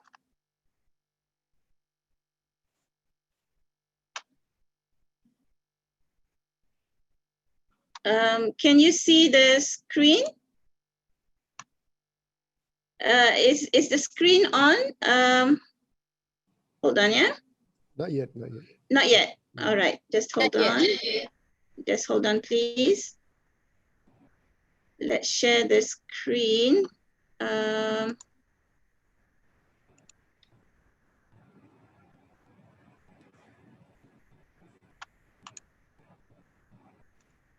Okay. Is it on? Okay. All right. Make But it on the I make it on the slideshow, Doctor? yeah, I am trying to make it on the slideshow. I pressed it. Okay, now it is on. All right, so Alhamdulillah, Bismillahirrahmanirrahim. Alhamdulillah Rabbil Alamin wa salatu wassalamu ala ashrafil anbiya'i wal mursalin wa ala alihi wa sahbihi ajma'in. Subhanaka la ilma lana illa ma 'allamtana innaka antal alimul hakim, la hawla wa la quwwata illa billahil aliyyil azim. All right, I'll try to compress the presentation in the 10 minutes that was given to me. Now the title of the presentation is Understanding the Sungai Pusu Problem and Islamic Perspective. So I'm coming from centrist, so we are going to discuss about this from the Islamic perspective. And all of us know the intensity of the problem, as we all experience almost, some years whereby we have flooding. And of course, I'm sure the rest of the participants have been highlighting on the sources of the problem. I'm not going to stress on that because you all are also experts on it. But of course, when we talk about the Islamic perspective from the Quran, for example, the Quran uses the word fasad for humans tampering of nature as well as of ourselves. An example of the verse that talks about this fasad is in Surah Ar-Rum, verse 41. To save time, I will not read the Arabic. The meaning is approximately mischief or fasad has appeared on land and sea because of the meat or because of the deed that our hands have earned, that Allah may give us, them, a taste of some of their deeds in order that they may turn back from evil. So in this respect, the issues with regard to the environment as well as humanitarian crisis actually comes from our own hands, humanity, from our own hands, whereby we have spread corruption and mischief. And Allah subhanahu wa ta'ala has allowed this to happen so that we learn from our mistakes. Of course, whatever happens is by the will of God. We have our act, which is causing those things, but by the will of God, it happens because Allah subhanahu wa ta'ala wants us to taste the evil of our deeds so that we will come back to him. All right, so this fasad may be due to lack of enforcement of law, perhaps, or perhaps also due to greed, maybe lack of awareness, or perhaps also lack of education on the religious duty to protect and sustain the environment. I think this is very, very important because when we talk about understanding problems, we have to talk about the solution, as Professor Shahbaz Khan highlighted in his speech just now, that we have to look at the solution. And the solutions that we have is multidimensional as well as transdisciplinary. And we cannot forget that education is the bottom line, whereby we have to inculcate the awareness amongst our students, as well as amongst the community along Sungai Pusu, as well as amongst the general public, the responsibility to protect and sustain the environment, which is accountable by the Creator. The Creator will put us accountable on our action or the lack of it in terms of protecting the environment as well as protecting the rights of humanity. All right, next. So apart from science and technological strategies, legal intervention, we need to integrate morality and ethics inside education. When we go to the Quran gives us several frameworks, and I hope I can cover this quickly. Number one, of course, we have to instill in our students as well as in the society that God is the creator and sustainer of the entire universe. And we are responsible to God because we have been sent by God as a slave servant as well as Khalifa on earth, so that protecting the balance of environment, i.e. to sustain the environment, is our responsibility as God's slave servant as well as Khalifa.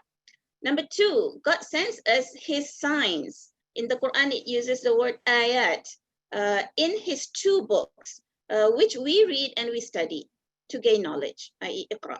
Number one is ayat in the Quran, of course. This is the ultimate guide that we have to look into. What are the guidelines that Allah subhanahu wa ta'ala has given in the Quran?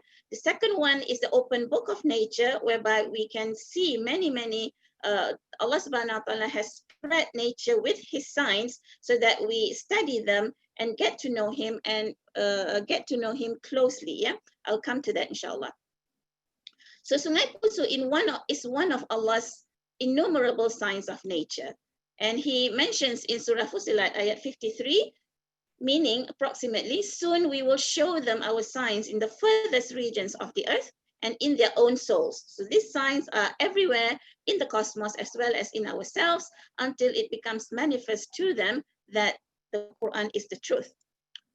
Right, and number three, as I mentioned just now, we are slave servants of Allah subhanahu wa ta'ala as well as Khalifa of Allah, whom nature has been subjected to assist us in our duties. Education in this regard is part of this servitude, and it constitutes as vicegerency to God. And in another verse of the Quran, Allah mentions in Surah Hud, ayat 61, "O my people, worship Allah. You have no other God but him. It is he who has produced you from the earth and settled you therein. Then ask forgiveness of him and turn to him." This is in terms of our responsibility in sustaining nature. All right, next. And Allah subhanahu wa ta'ala has subjected nature for us. This is taskhir in the Quran. Example in Surah Jathiyah, ayat 12 to 13. Allah, it is he who has subjected to you the sea that ships may sail through by his commands, and that you may seek of his bounty, and so that you may be thankful. And he has subjected to you all that is in the heavens and all that is in the earth. It is all a favor and kindness from him. So verily it is signs. These are signs for all the people who think deeply. So therefore, all of these things in nature, these are signs from Allah subhanahu wa ta'ala. These are amana, these are trust for us to be able to exercise our duties as slave servants and vicegerents. There are more, but I want to go quickly because my time is running up. I think we have only 10 minutes here, Dr. Irina. Okay, let's go to the end of the presentation. Yeah. So we need intervention through education in order that we instill this value of taking care of the environment from the worldview of the Quran, because we're talking from the Islamic perspective here, as a long-term solution.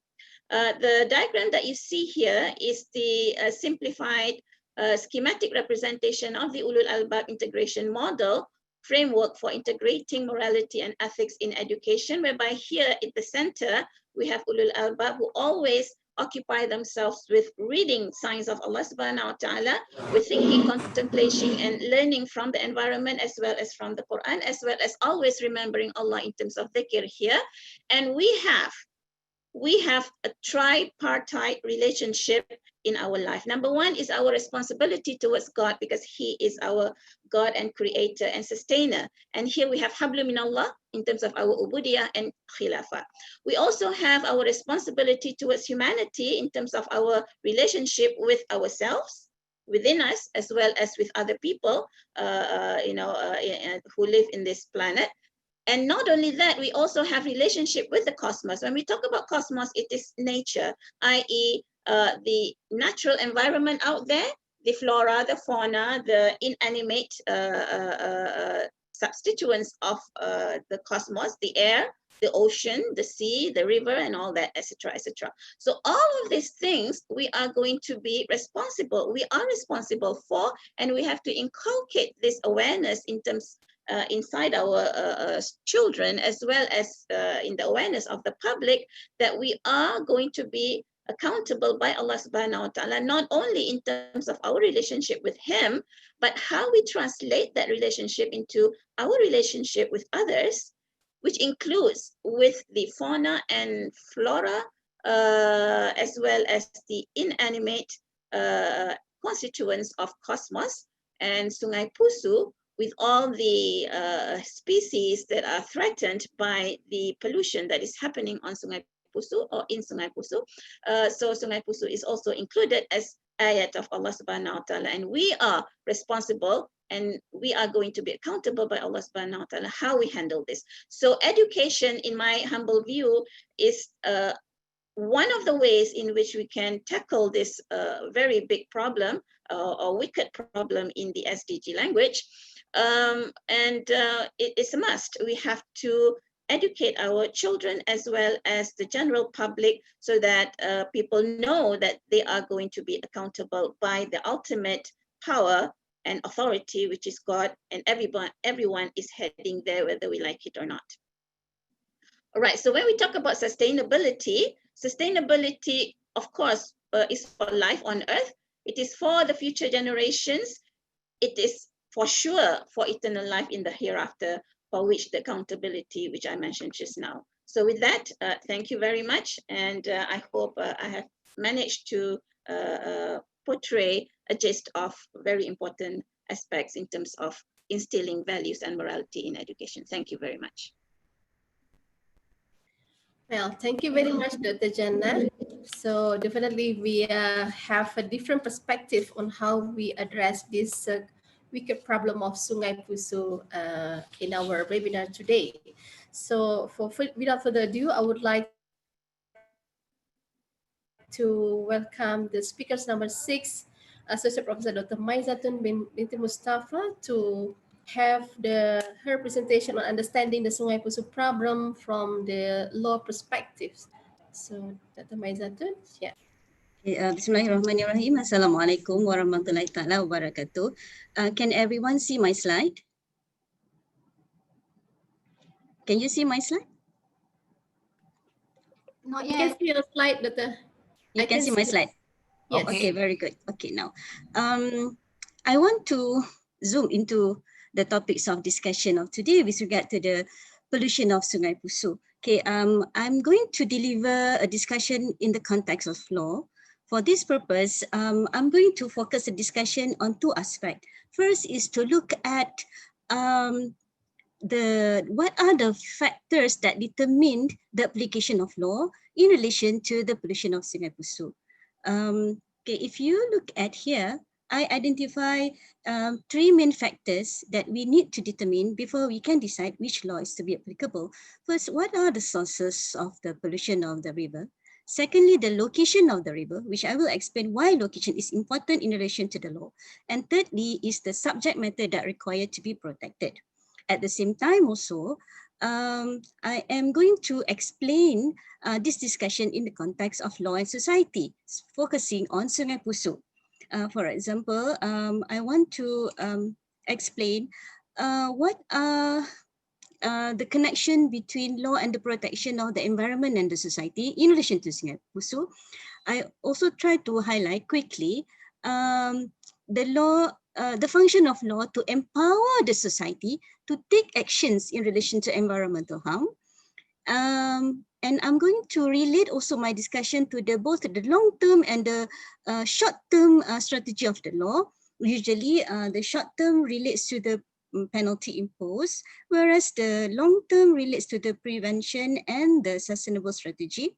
And I'm going to also explain about the difference between the top-down and bottom-up strategy for the law. Now, this is what I meant just now with regard to the sources of pollution. I pick up the sources of pollution from the presentation of Dr. Zaki. He mentioned several activities that contribute towards the pollutions. They are sand mining, land clearing, as well as sewage disposal.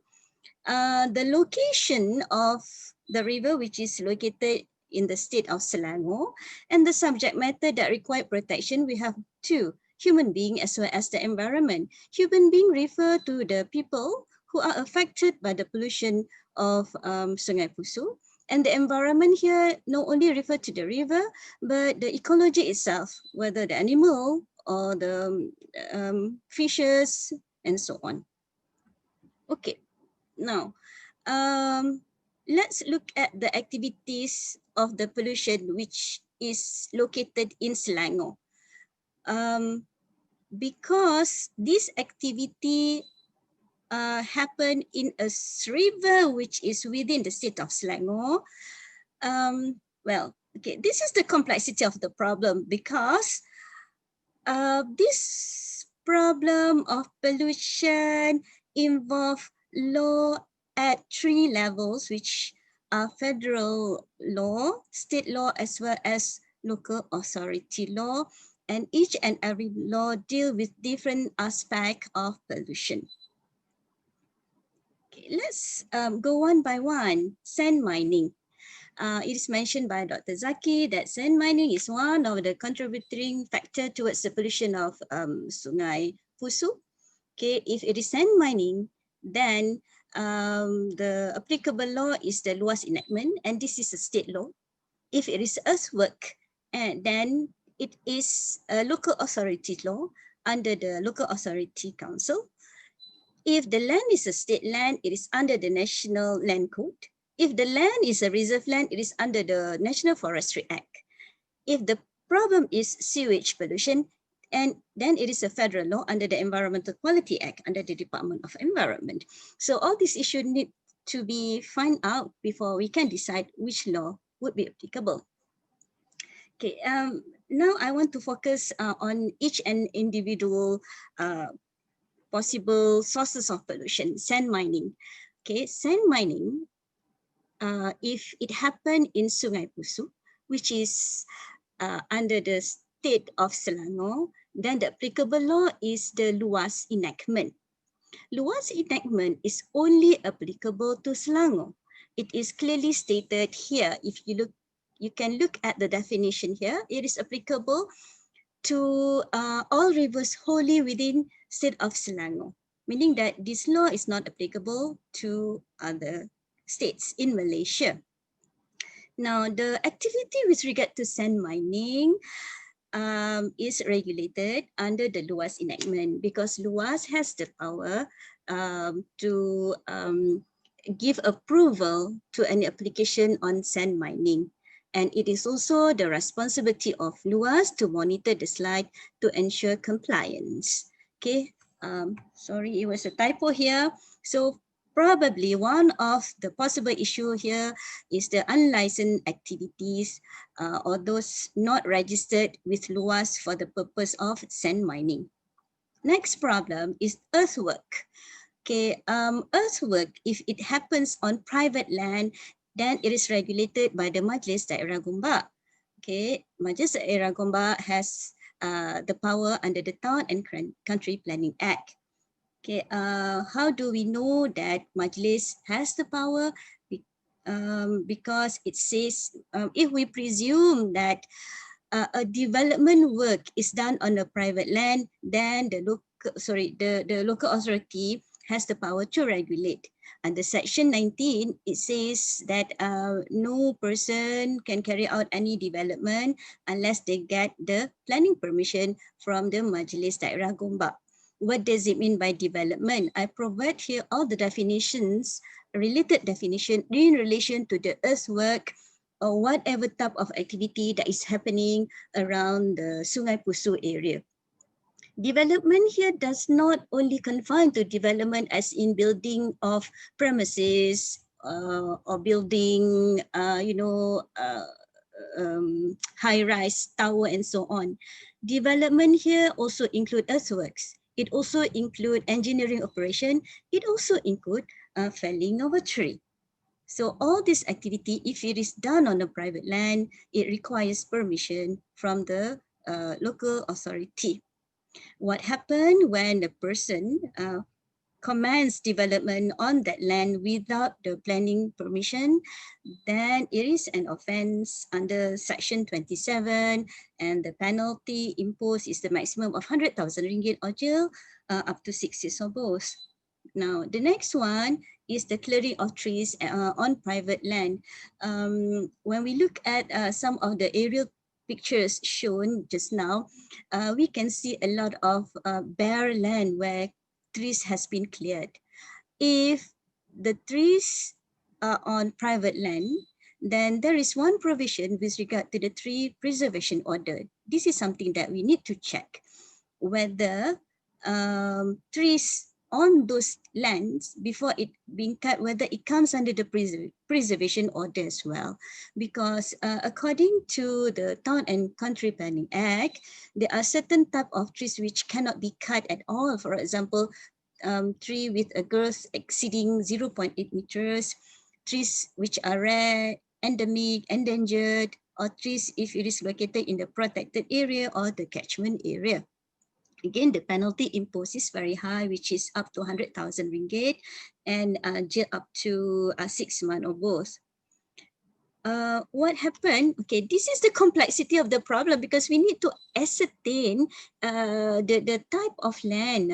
Actually, here, for example, if the earthwork happened on a state land, okay,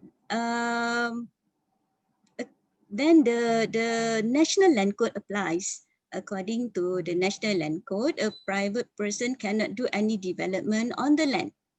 Okay, it is considered as unlawful occupation, of course, unless the land has been alienated with permission to the state authority. Like, yeah. Sorry, yeah. Can you hear me? Sorry, yeah. Yes, Irina. Sorry for the technical glitch. Yeah, we couldn't hear you. You couldn't hear me? Okay. No, okay now. Okay, Alhamdulillah. Okay, good. Alhamdulillah. Okay, now I want to go quickly now. Just now I was talking about the different type of land that we need to find out from the legal perspective because we need to know which law applicable if the land which has been cleared. For example, for earthwork, it can be, private land. It can be also forested land. If the land, for example, is considered as a forest reserve and a different law altogether applied, which is the National Forestry Act. Okay, then the law is very strict because National Forestry Act do not allow any produce to be taken out. The definition of forest produce is quite wide because it also includes sand, tree, stone, rocks, anything. Unless permission is granted, then the permission needs to come from the land office. Okay, now this is possible another source of pollution, which is sewage pollution. If sewage pollution is considered as the source of pollution for Sungai Pusu, then a different law is applied, which is the Environmental Quality Act under the Department of Environment. Okay, please bear in mind that the Department of Environment only regulate pollution from point source. They do not regulate pollution from non-point source. Just now when we talk about sand mining, land clearing, they are all non-point source. Okay, one thing about the Environmental Quality Act, their regulation of pollution is very systematic in the sense that they have their own specific standard of emissions. For example, the parameter limits. Okay, there are specific parameter limits also for the discharge of sewage. And these are provided under the Sewage Regulation 2009. Okay. If you look at the detail of the regulation, for example, Regulation 13, it talks about the occurrence of any spill or accidental discharge.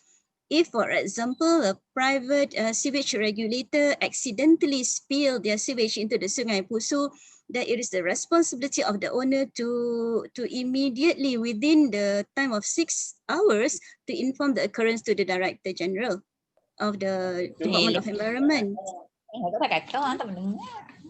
And you see, in the event that the Department of Environment cleans up of the accidental spill, then they has the power to claim for the recovery of the costs and expenses. Mama lupa. And then this is. Can someone switch off the microphone? I can hear someone's voice, please. Sangat kata. Bawa dah yang pergi. I heard other people's voice. Aiman, can you control the voice? Pati, jom balik.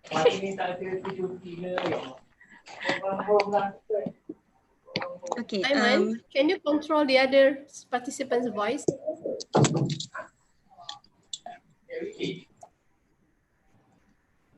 Okay. Let me just continue. Now, on the part of the local community, what can we do to protect ourselves? Does the law provide any protection, or does the law provide for rights to the quality environment to the community? Yes, the law does provide some provisions to the affected people. Okay, when a river is polluted, we can be affected in so many ways. For example, if we rely on the river for the purpose of fishing, for example, then the fact that we have to endure some economic loss is a way for us to apply for the compensation under the law. Similarly, in the case of Sungai Kim Kim, where the river has been, polluted due to toxic pollution, which affected the health of a large number of peoples, they have the right, for example, to take civil actions on the tort. Okay, but in reality, it's not that easy to bring a case. For example, you need to have the rules on legal standing, meaning that you need to be a qualified person to take the action. In Malaysia, we do not allow NGOs or concerns people from, from even the university, unless we university itself is being affected. Okay, and then we need to show the degree of severity of the affected. Of the pollution that affect us, and then we need also to provide conclusive evidence, to substantiate our claim.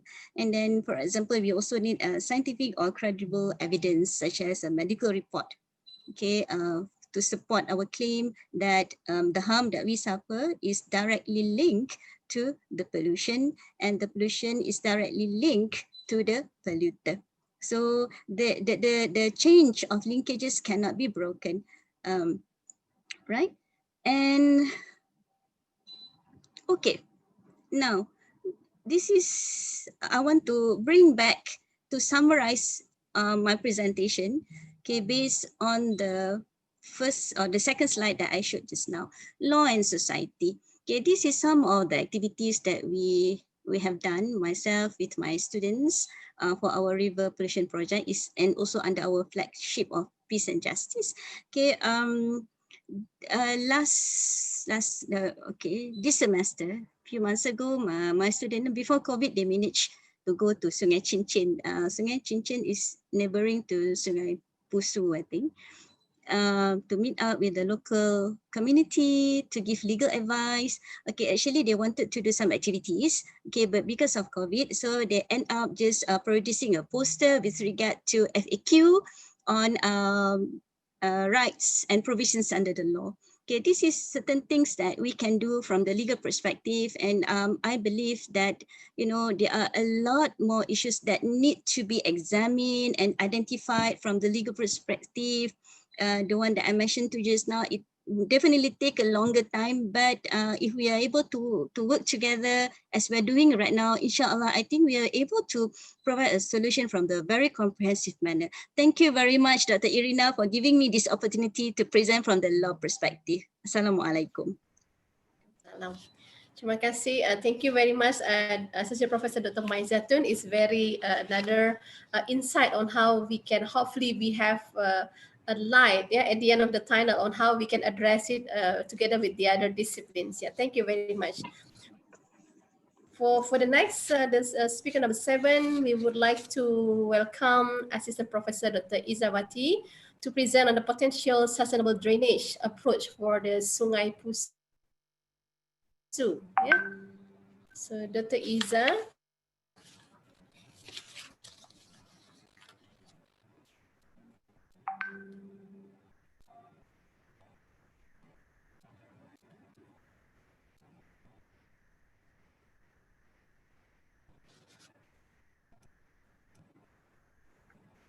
Okay, Assalamualaikum warahmatullahi wabarakatuh. Can you hear me? Yes, we can hear you. Okay. Perfect. Okay, thank you, Dr. Irina. Without further delay, I would like to present my topic of discussion, which is potential sustainable drainage approach, which can be applied here in the case of Sungai Pusu. Okay, before I further discuss about my topic, let me think. To what extent do we know about our surrounding environment? Ask ourselves, how long have we been a part of the community? What have we contributed to make it better?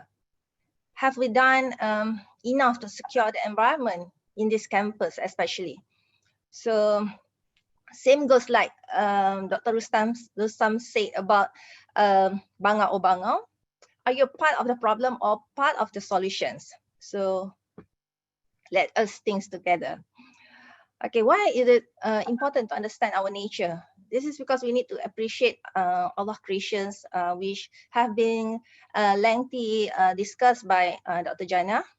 And we also need to understand how does our nature functions. So we need to know, to understand our role as Khalifah. Okay, I will start this discussion with a brief explanation on water cycle. Basically, a liquid water vapors evaporates into water vapors, condense to form clouds, and precipitates back to Earth in the form of rain. Okay, water in different phases move through the atmosphere. Liquid water flows across land, which is a runoff, and infiltrate into the ground. And through the groundwater moves into plants and evaporates from plants into the atmosphere. The water cycles keep on going. This shows the continuous movement of water within the Earth and atmosphere. All living things on the Earth have their roles. Same goes to our nature. So during evapotranspirations, the tree canopies release water vapor into the air. So more trees means that more water vapor into the air naturally. And then while in interceptions process, the multiple layer of the forest canopy shelters soil from rainwater.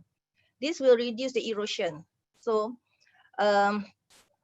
less trees and ground cover means soil will be exposed to erosions.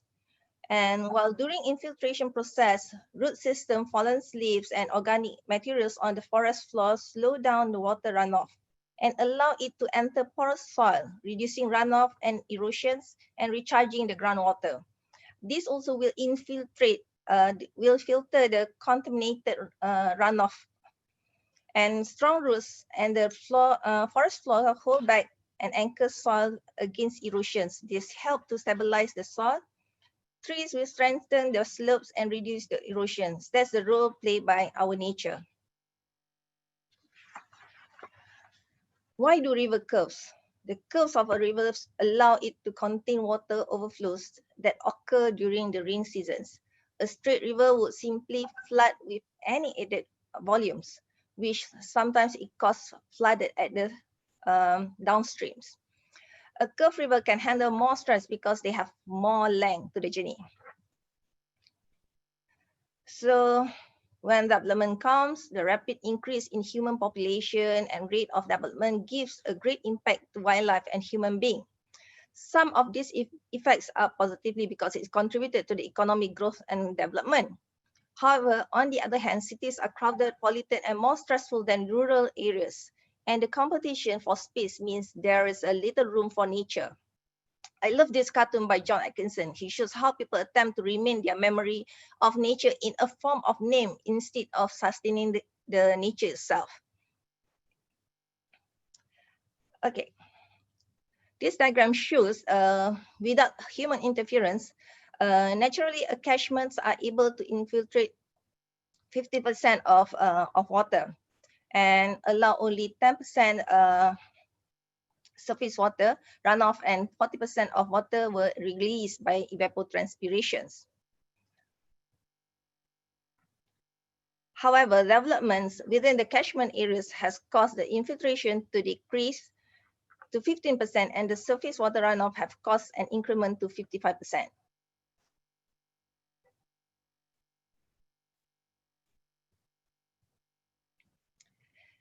So the infiltration have moved as runoff, which it increased to 55%. This diagram shows the relationship between impervious surfaces and surface water runoff.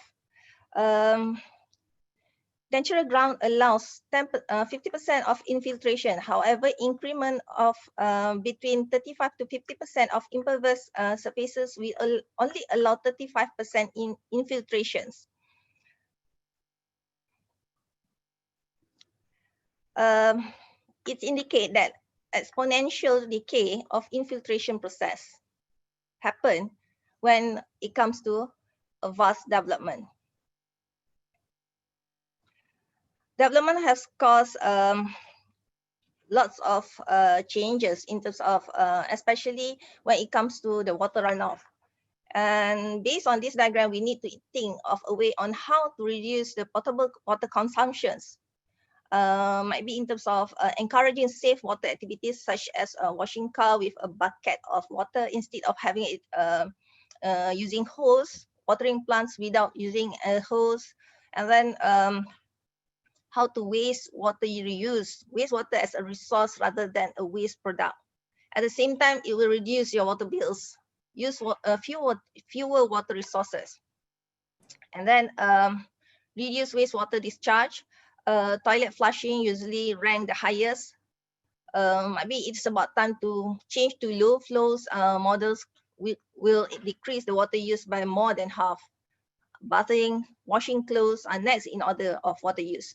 Considering installing low flow or control flow shower heads, which give good cleansing with less water, or taking water, a shorter water shower.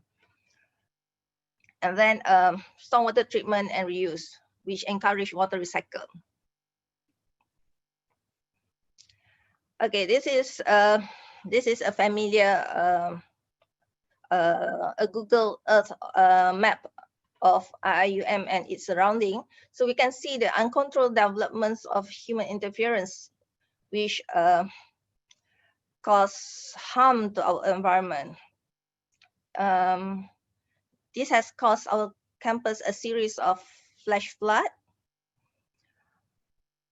because of these uncontrolled activities. It has caused sedimentation, siltation, erosions, and then this is just a small case of environment that we can foresee. But if we can see it in a bigger scope, another thing that I would like to highlight, which is my concern too, is that our campus was situated in between two dams. You can see in your Google map, if you go through the Google map, it is in between, the campus was situated in between two dams, which is Batu Dam and Kelang Gate Dam.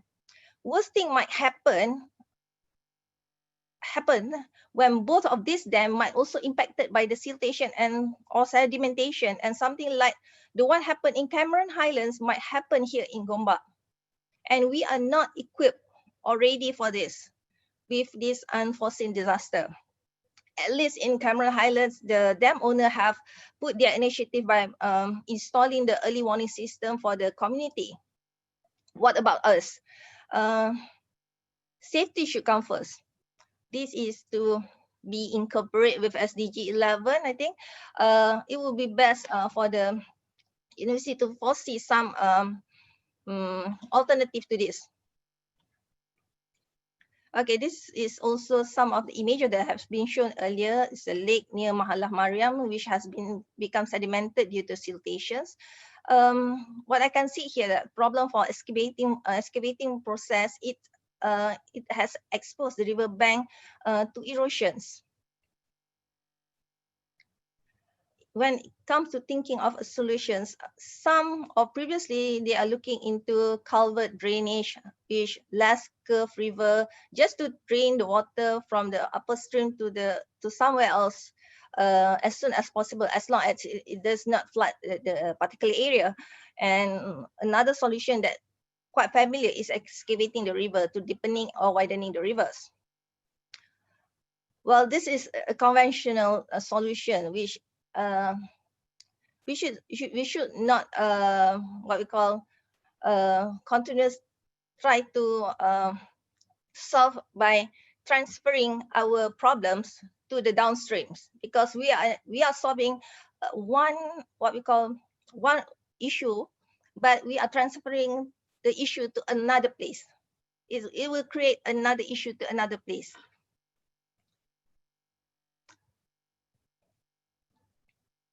So is there any solutions, nature-based alternatives?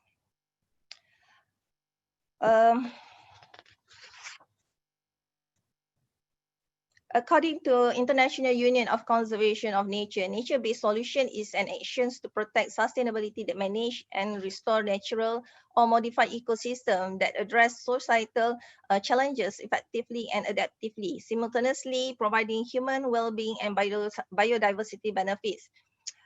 This is an example of how we can improve our environment, and at the same time, we can have a very nice landscape for our surrounding.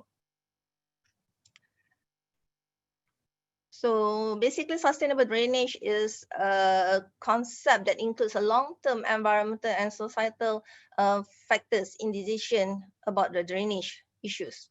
So it takes into account about the quantity and quality of a runoff and the amenity and the aesthetic value. So this is the natural water cycle. This is what happens when development comes. But with sustainable drainage approaches, we can help to improve the any issues related to the hydrology system or environmental. So this diagram shows that issues that can tackle to solve the surface water runoff. The developed areas can be improved by mimicking the natural water management into the landscape, which resulted reducing the water, the flood water quantity and quality. So if you ask me, is it possible to apply in IIUM Gombak? These are some of the problems that have been highlighted in our previous discussions. So we have sand mining, land clearing. So these issues have caused us soil exposed to erosion, and at the downstream, especially in our campus, we have sedimentation and siltation issues, which cause us the flash flood. And at the same time, not to forget the runoff pickups.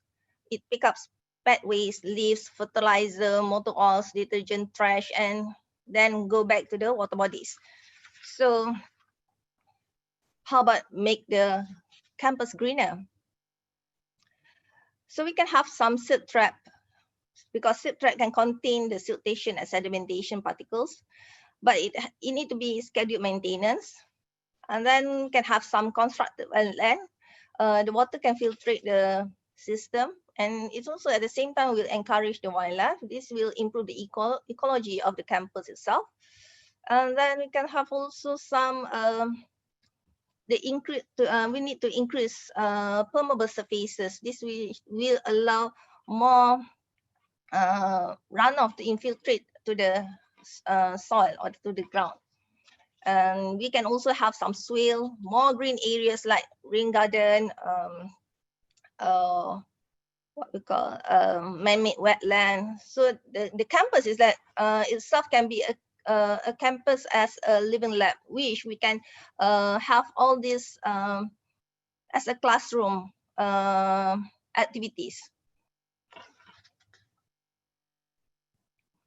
So we can proceed with the awareness activities, go green to the IIUM community. So this is how the silt trap works. This is it helped to reduce the sedimentation issues.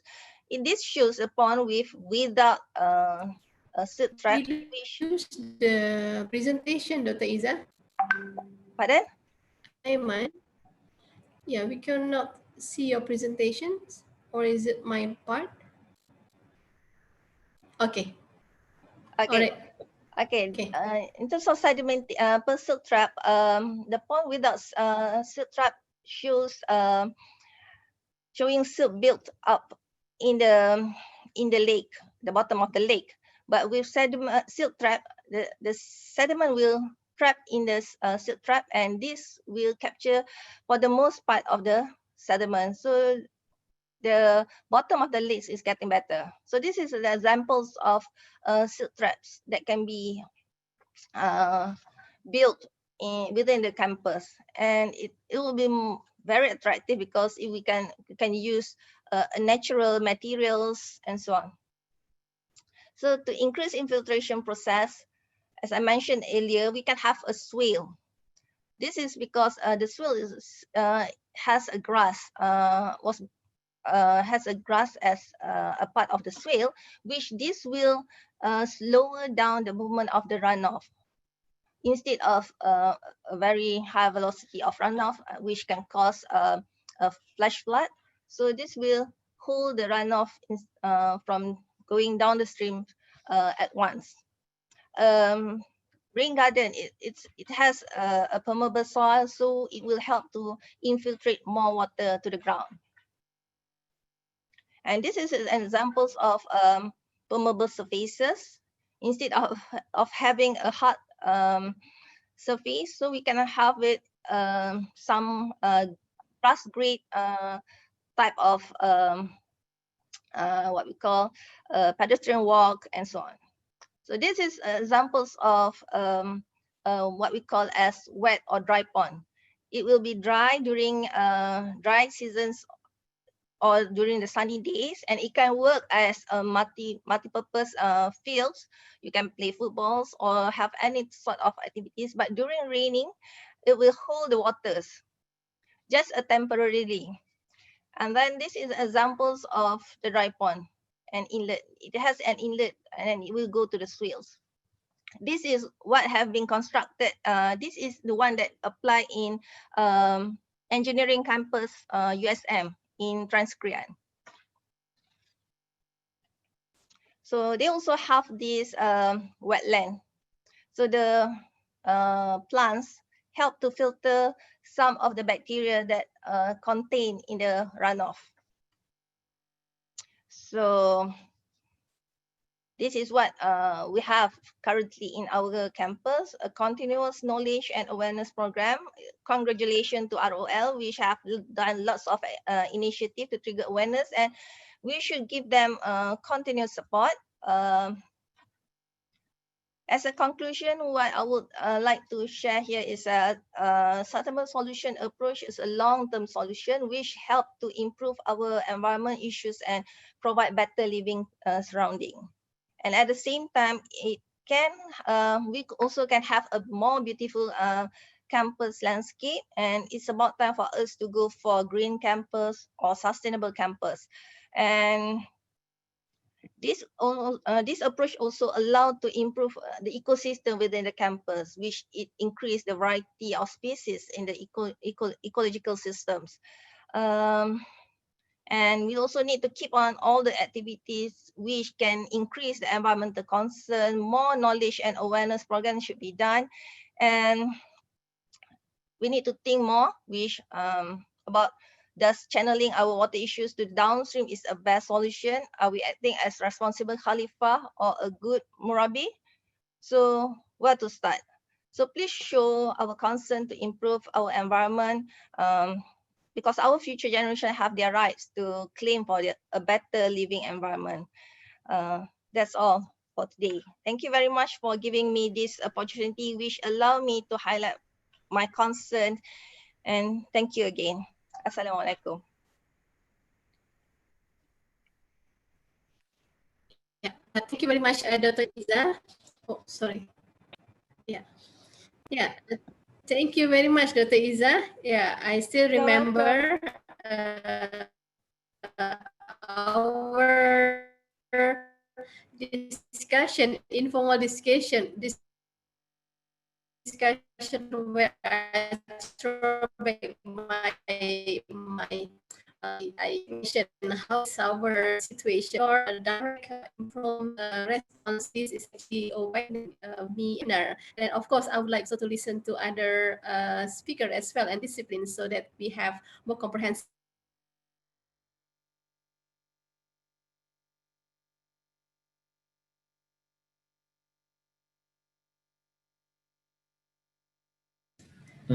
Sorry for the unstable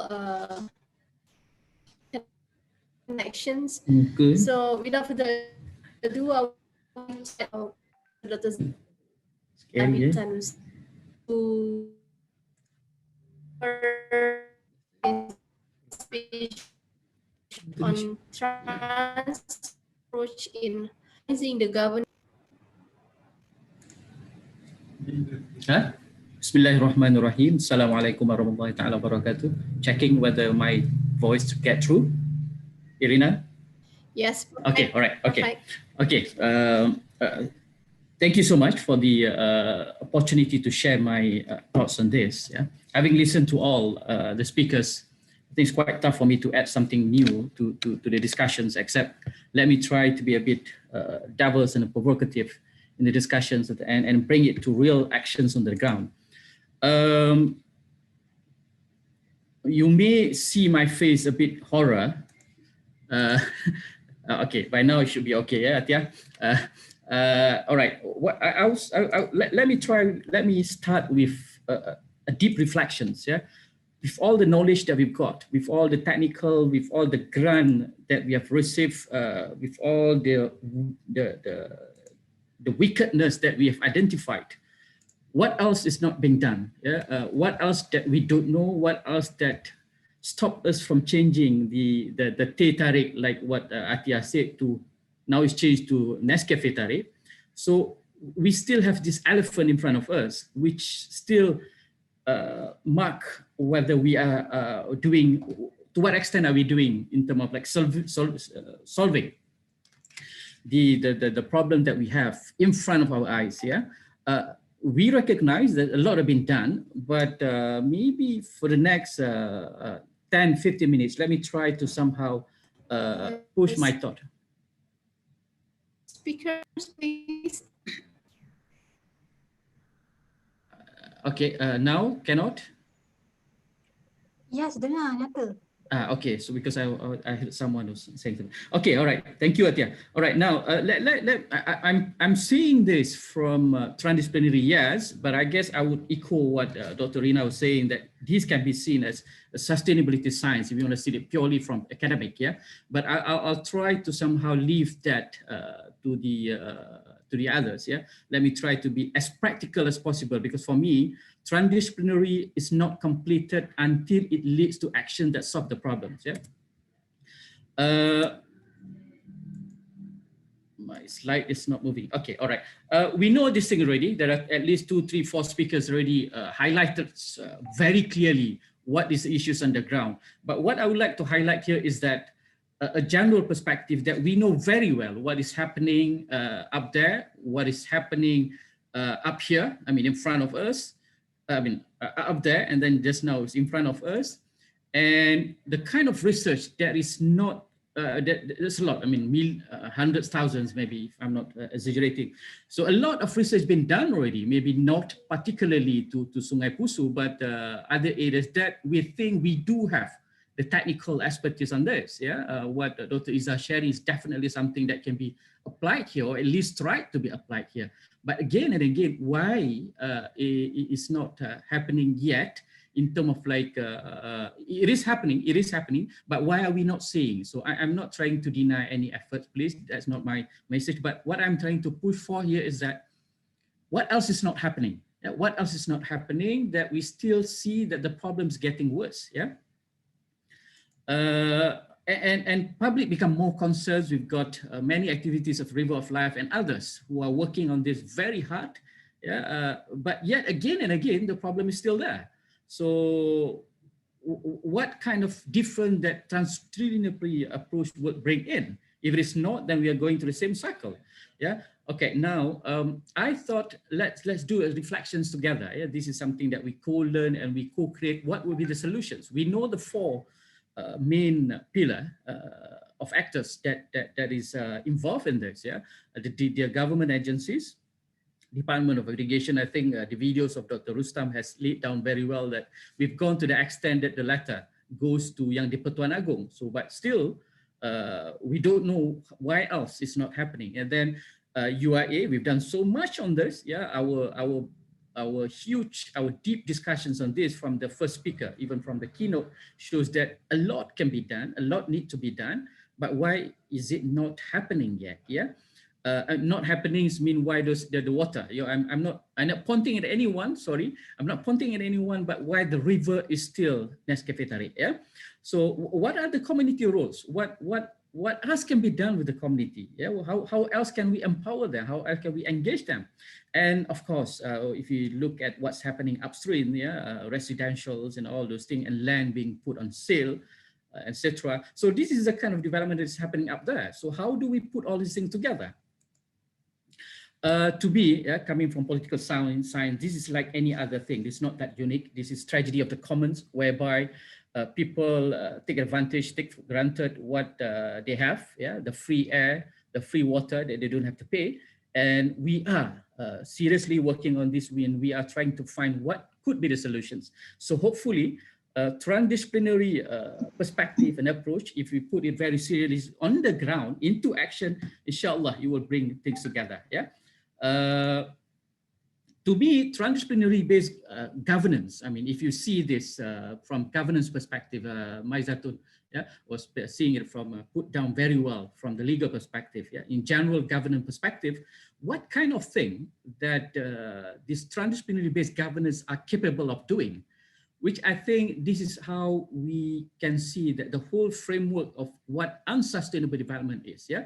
How to tackle the manifold aspect of reality, because we know out there's a lot of realities that we don't know. We just don't know what we don't know, yeah? And how to increase the understanding of the complex issues. And this is other aspects of governance that need to be there from that perspective, and how to stimulate synergies, whether we had done enough in really putting all the perspectives together and translate it into actions. And last one, how to support cooperations and exchange among experts and sectors. And this is what transdisciplinary core fundamental functions. Yeah. So if it doesn't, if the actions is not bringing all the four together, so we will be doing the same cycle that is quite difficult to bring a new level of solution to this. Yeah. Again, just to illustrate it quite simplified. Yeah, this is elephant in the room.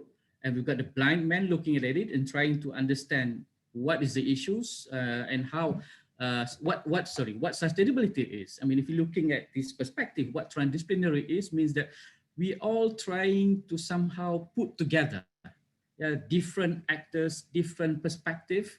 So unless and until this happen, we would be seen as like not having a complete picture, and then try to put it into actions. So it's going to be challenging whether that action is something that will really solve the problem. It sounds a bit ideal, it sounds a bit cliche, but this is what need to be done. For me, if I were to talk about it from transdisciplinary or sustainability perspective. So on the ground, if you put all this cloud work together, what governance for sustainability means at Sungai Pusu level, this is a very general. So you have a lot of issues there that somehow you need to unlearn and somehow even untangle the disciplinary perspective and put them together and step inside the issues. So is this what are we doing now? I mean, to what extent have we brought all the experts together from all disciplinary experts, sit on the same, in the table and talk about this, and this is what the challenge is, and how to harmonize this. I think it's not an easy job, of course, but the message here is that when we are looking at it from transdisciplinary perspective, to me, at the end, bring these people together, debate about it, agree to disagree, and see what is the possible solutions.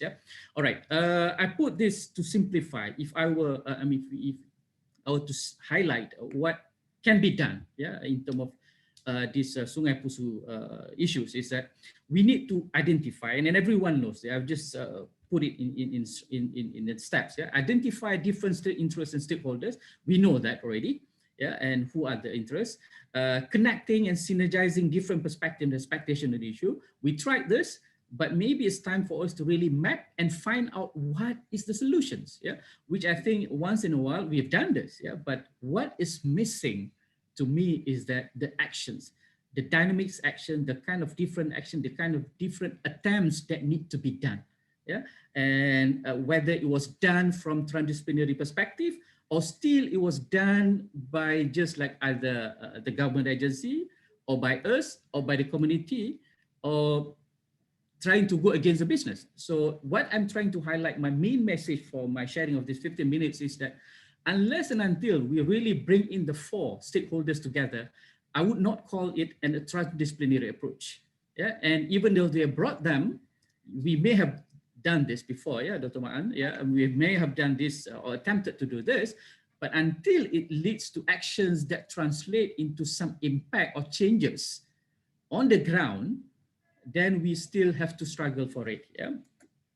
So what I mean here is, in the most simplified way, is that we know these words already: QH, quadruple helix. The local government need to be there, irrigation, etc. The local industries, those the pemaju perumahan up there, the upstream, and the local academy, us, university, and the civic society. So if we reflect how many occasions, how many serious discussions, all the 4 we had to seriously address the issues, mapping the issues, get them together, and thresh out what is the possible solutions to this.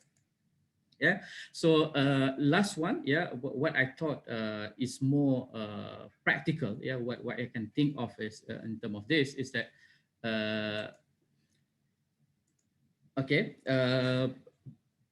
do we have the political will, coming from political science and even a bit of practitioner on the ground? Do we have the political will? Do we have the sustainability will, if I can call it that way, to change the teh tarik back to its original conditions? We do have, we do have the will, but to what extent we really push for it so that it really send a strong message. We've seen some changes in UM, for example, with Diatasek. We've seen in Seoul, the Chonggoyong River, if I pronounce this correct, and many other places that they really change the process. So to what extent have we done, number one? Number two, the community or us partially, whether we've been functioning as a cleaner of the waste and garbage, etc., or the communities are empowered to do something, work on something about it. And of course, the third pillar, the third helix, is that the business entities, they should be educated, should know the limit of their profit. We don't blame them, that's their functions, but they should know the limits. And fourth one, the government agencies. To me, I would suggest the government agencies to take up the coordinating role. And transdisciplinary at the end is the purpose of stimulating the synergies and integrating knowledge. So I would conclude by saying that we can have all the discussions, we can have all the concepts and framework to be referred to, unless and until they are put together into actions, and actions and actions, I'm not sure whether we can really make a difference in terms of like putting up transdisciplinary approach as a trigger, as a new momentum for us to address the issues of what we have in front of our eyes. Yeah. So I would end with this quote that the greatest enterprise of the mind has always been and always be the attempted linkage of the science and humanities. The ongoing fragmentations of knowledge and resulting chaos in philosophy are not reflection of the real world, but artifacts of scholarships, right? So we may come in to solve the problem from our own perspective, a bit of like a self-ego from our discipline, myself as well, seeing it from political science perspective, but actually the problems out there really require us to unlearn and put aside our disciplinary perspective and bring together either multi or transdisciplinary perspective. Right. With that, Irina, thank you so much. Assalamualaikum. Waalaikumsalam. Thank you very much, Dr. Zainal. Excellent presentation. We got now is perspective from the political science disciplines, and now comes to actually the end of the all 8 speakers to address our Pusu River problems. Now it comes to the Q&A, question and answer session. So I would like to welcome any question from the floor, from the participants. Please mention your name and then which speaker that you would like to dedicate to the questions. Yeah. Can I also maybe first to stimulate asking the question to Dr. Maizatun? Yes, it's about the non-point source solution that you mentioned, that our problems in our Pusu River problems is related with non-point source solution. So how are we going to solve these problems from this law perspective? Thank you very much. Dr. Maizatun. Seems like, yeah. Yes. Okay, you are asking about the non-point source pollution, right? Okay. Actually, we do have different type of law that can be used to regulate non-point source pollution. To tell the truth, non-point source pollution is not easy to be regulated under the law.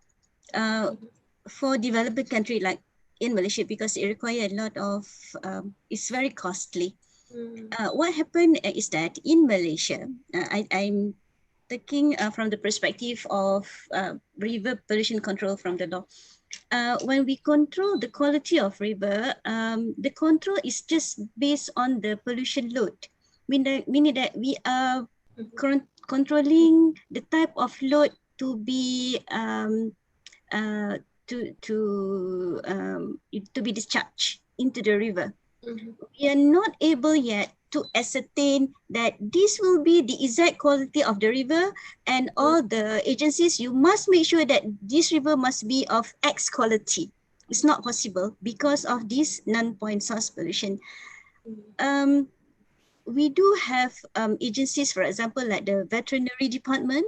They have the power to regulate backyard industries which cause non-point source pollution from farming activity, even especially the pig farming activities. That is under the veterinary department. Okay. So meaning that it require a long-term preventive measures, like having like regulated farming, regulated animal husbandry. And for me, all the law with regard to the cutting of trees and so on, they should be considered as a preventive measures against pollution. Unfortunately, the target of the law sometimes did not reach what it's wanted to reach. If you look at all the laws that we have until now, there is no law in Malaysia which has the word sustainable development or which has the word climate change. If, for example, the law can be amended to include sustainable development to be the target, then inshallah, no matter what type of law, federal, state government, and which area of environment, we are focusing on the same target. Okay. Now, as it is, different law each law is compartmentalized. They are dealing with their specific target groups only. So there are a lot of gray area, one of which is, of course, the non-point source pollution.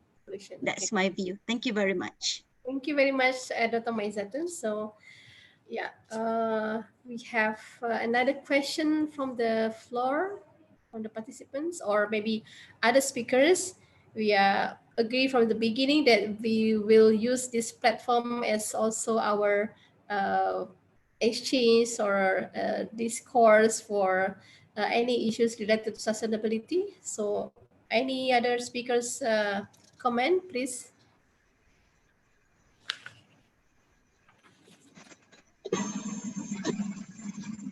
May I say something, Karina? Yeah, please, Yeah, sure. Welcome. Thank you for all the speakers. Very, very good input, actually. And I would come from the last presentation by Dr. Zainal when he mentioned about coordinating all the efforts and bringing in various stakeholders. I think it will be timely, maybe for, maybe Dr. Zainal is aware that we have tried and we have come across some discussions, and we have met some of the stakeholders from the government sector and private sector, even NGOs. However, I agree that we need to come out with a platform. We will bring all this together. And I think IIUM can be the starting point from our side as River of Life. I think we can work closely with Sejahtera Center and coordinate that and see how we can bring all these stakeholders together. The community, we have many kampong around us. We can invite the Ketwa kampongs. We can invite the government agencies, LUAS, GPS, whoever is related to the issue. And of course, we are here. And I think it will be, I believe it will be very strong message, and probably we can come up with a plan, an action plan, what can be done, to address this issue, hopefully once and for all. I think that will be, I think, a good start. Yeah. Thank you very much, Dr. Umay. I would like also to address that perhaps knowing that this issue is a multi-dimension and multi-scalar, so I would like also to give an example on the Sungai Langat under International Hydrological Program, IHP, under UNESCO, that they are using also sustainability science framework on how to translate the policy and brings all these stakeholder and various government agency involved in addressing the Sungai Langat problems. So this is also to address the question from first participants is there no way where we can coordinate all the different agencies? So I can see that the potential of being having on board of welcoming the UNESCO in our webinar, hopefully that will be a first stepping stone for the next way forward. And we have the example of Sungai Langat River under IHP program that can be used as an example. So I encourage we as a academia and also together with the other stakeholders to start moving on this effort after this webinar, since we are still at the right momentums and the right spirits here to continue. Yeah. Any other comment from other speakers from the questions? So maybe you can select which question that you would like to address. We have in the Google group chat, Zoom group chat, question numbers 2 and 3. And how continue your project, especially in campus during the COVID situation, from Afan Nasaruddin, since most our students are not in campus. So I think this is the question dedicated to ROL. Dr. Ma'an or Dr. Atia would like to respond. Thank you. Thank you. Dr. Atia, you want to respond?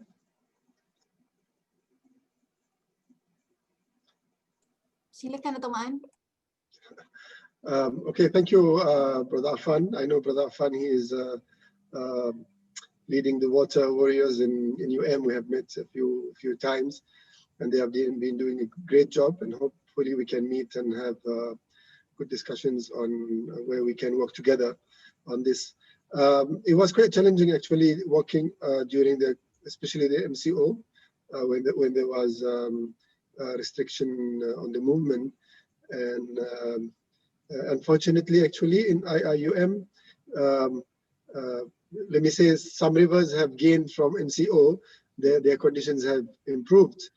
But in our case, because the source of the pollution, which is the land clearing upstream, is there, so whenever there was heavy rains, our river was still polluted. So we couldn't do much on the ground. However, what we have done was focusing on awareness through webinars. At least we tried not to get the community or those who are interested in working for the environment and rivers away from that. So we had conducted some webinars by River of Life in collaboration with other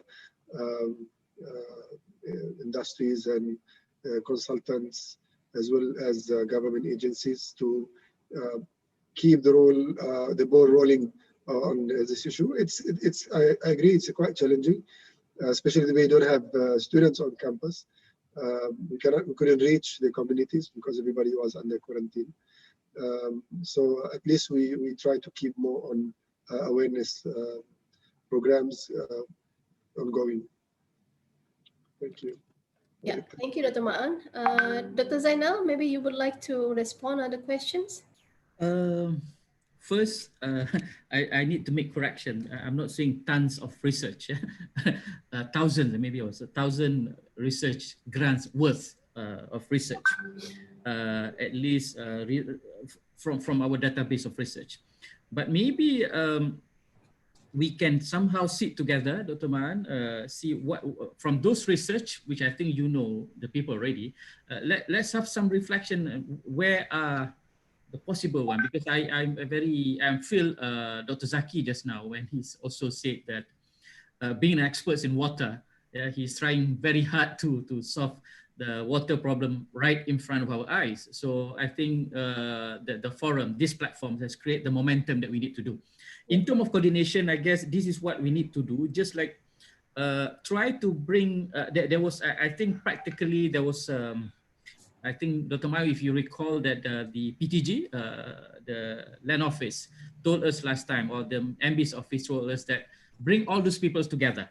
And we were waiting for them from day to months to year. So it's still not happening. And our river is getting to Nescafe Tarik. Yeah, sorry, Dr. Atia.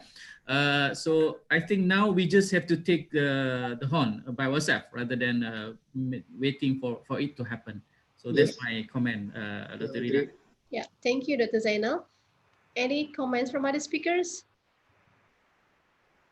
Yeah, first maybe I would like also to highlight that the previous speakers on nature-based solutions, quite a very practical and simple solution for the time being that we can do as an IIUM community in order to prevent this fact, another scary fact that we are surrounded by 2 dams, and then if our forests keep deforestation and the infiltration and the runoff is heavier during this rainfall season, I will affect that this Genting Highland problems is not would be our problem. So this will also send the urgency of the problems that we need to be tackling at the root cause of the problem as well.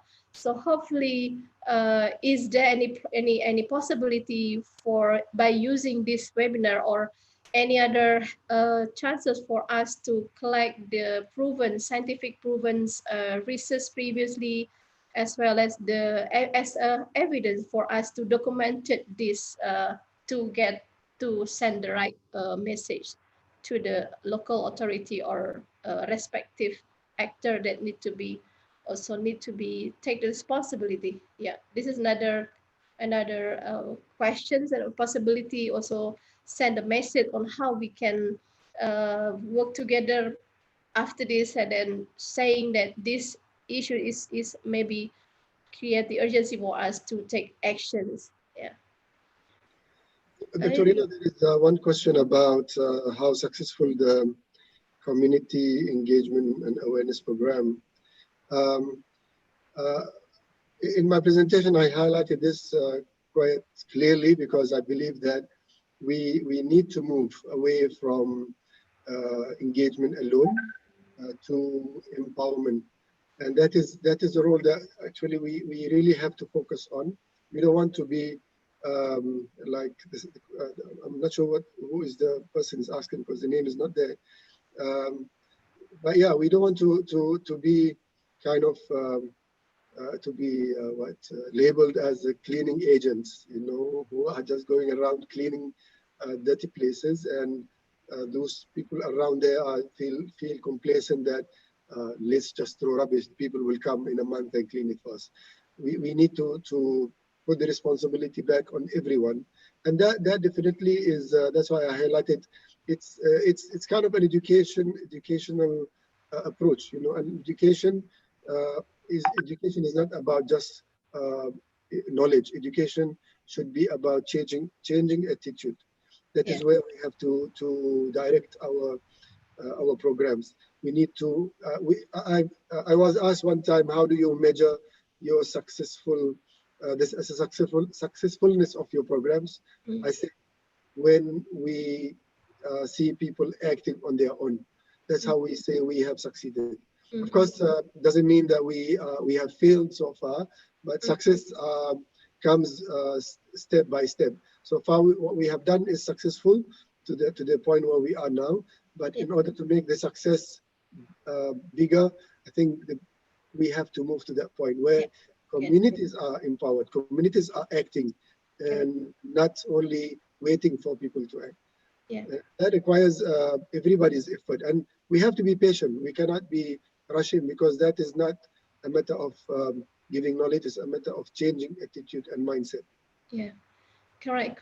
Full 100% agree with you, Dr. Ma'an. And then this is come under the topic of citizen of science. So this will be a more long-term commitment and will be another for the Jannah here. So at the end, I would like to, I'm so sorry that we are actually very limited time until 1 o'clock supposed to be, but I know the chat room is getting more aggressive in terms of this. So I just, this is from Kuantan here. Assalamu alaikum. Waalaikumsalam. Okay.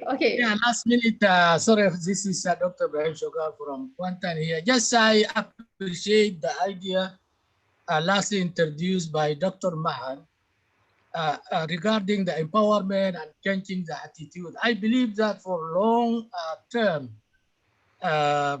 sustainable projects, strategic one should be focusing on that part, which is changing the attitude, the behavior of the human being how to deal with the nature, how to deal with their fellow beings and so on. So this will be solve the problem for a long time. But my question is, really Dr.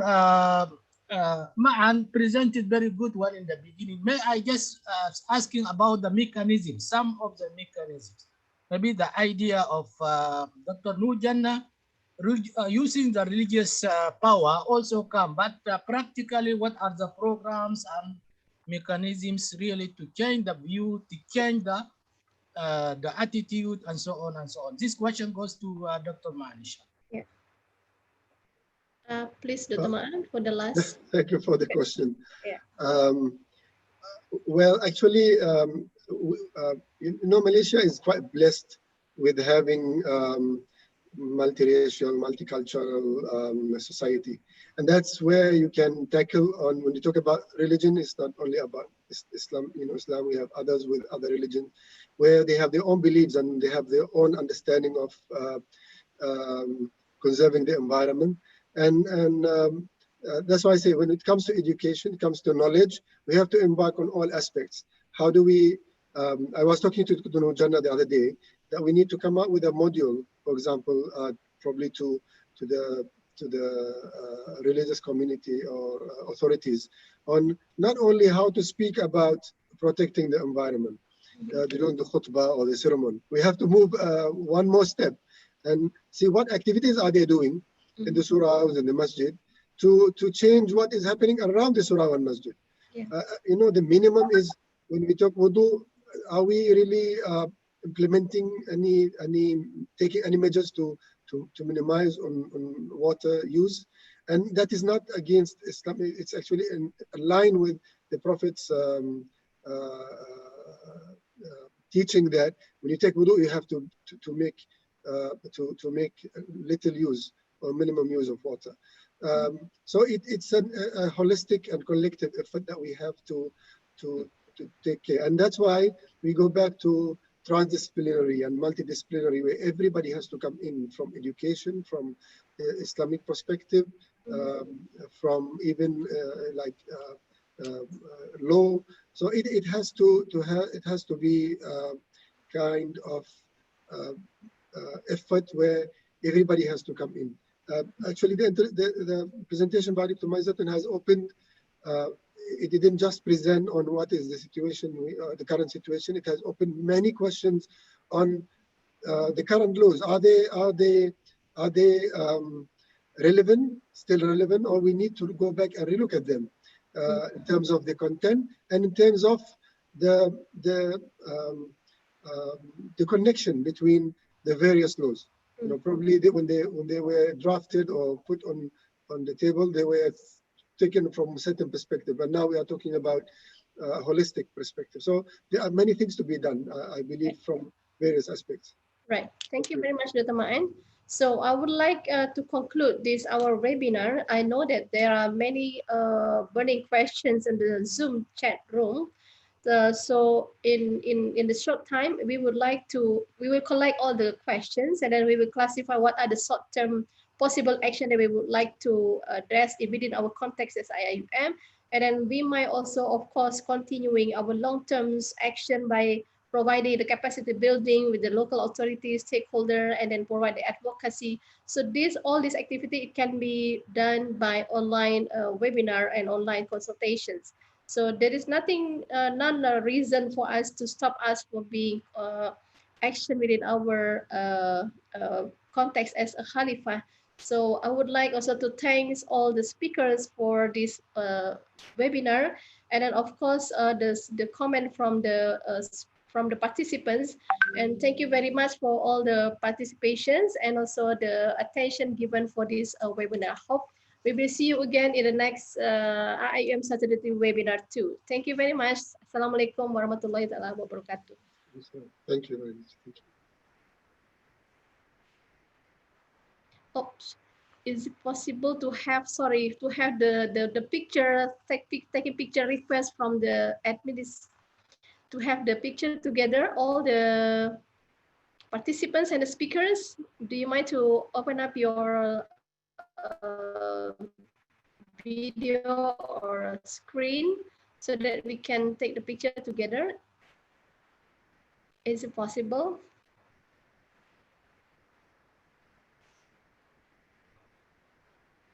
Yeah. All speakers, participants, taking picture together. Thank you very much. Still more coming. First speaker, yeah, 84 until 84 as participants. Yeah, okay, I think not all are responding. So I think I end up the webinar today, and then I thank you very much for the participation. Assalamualaikum.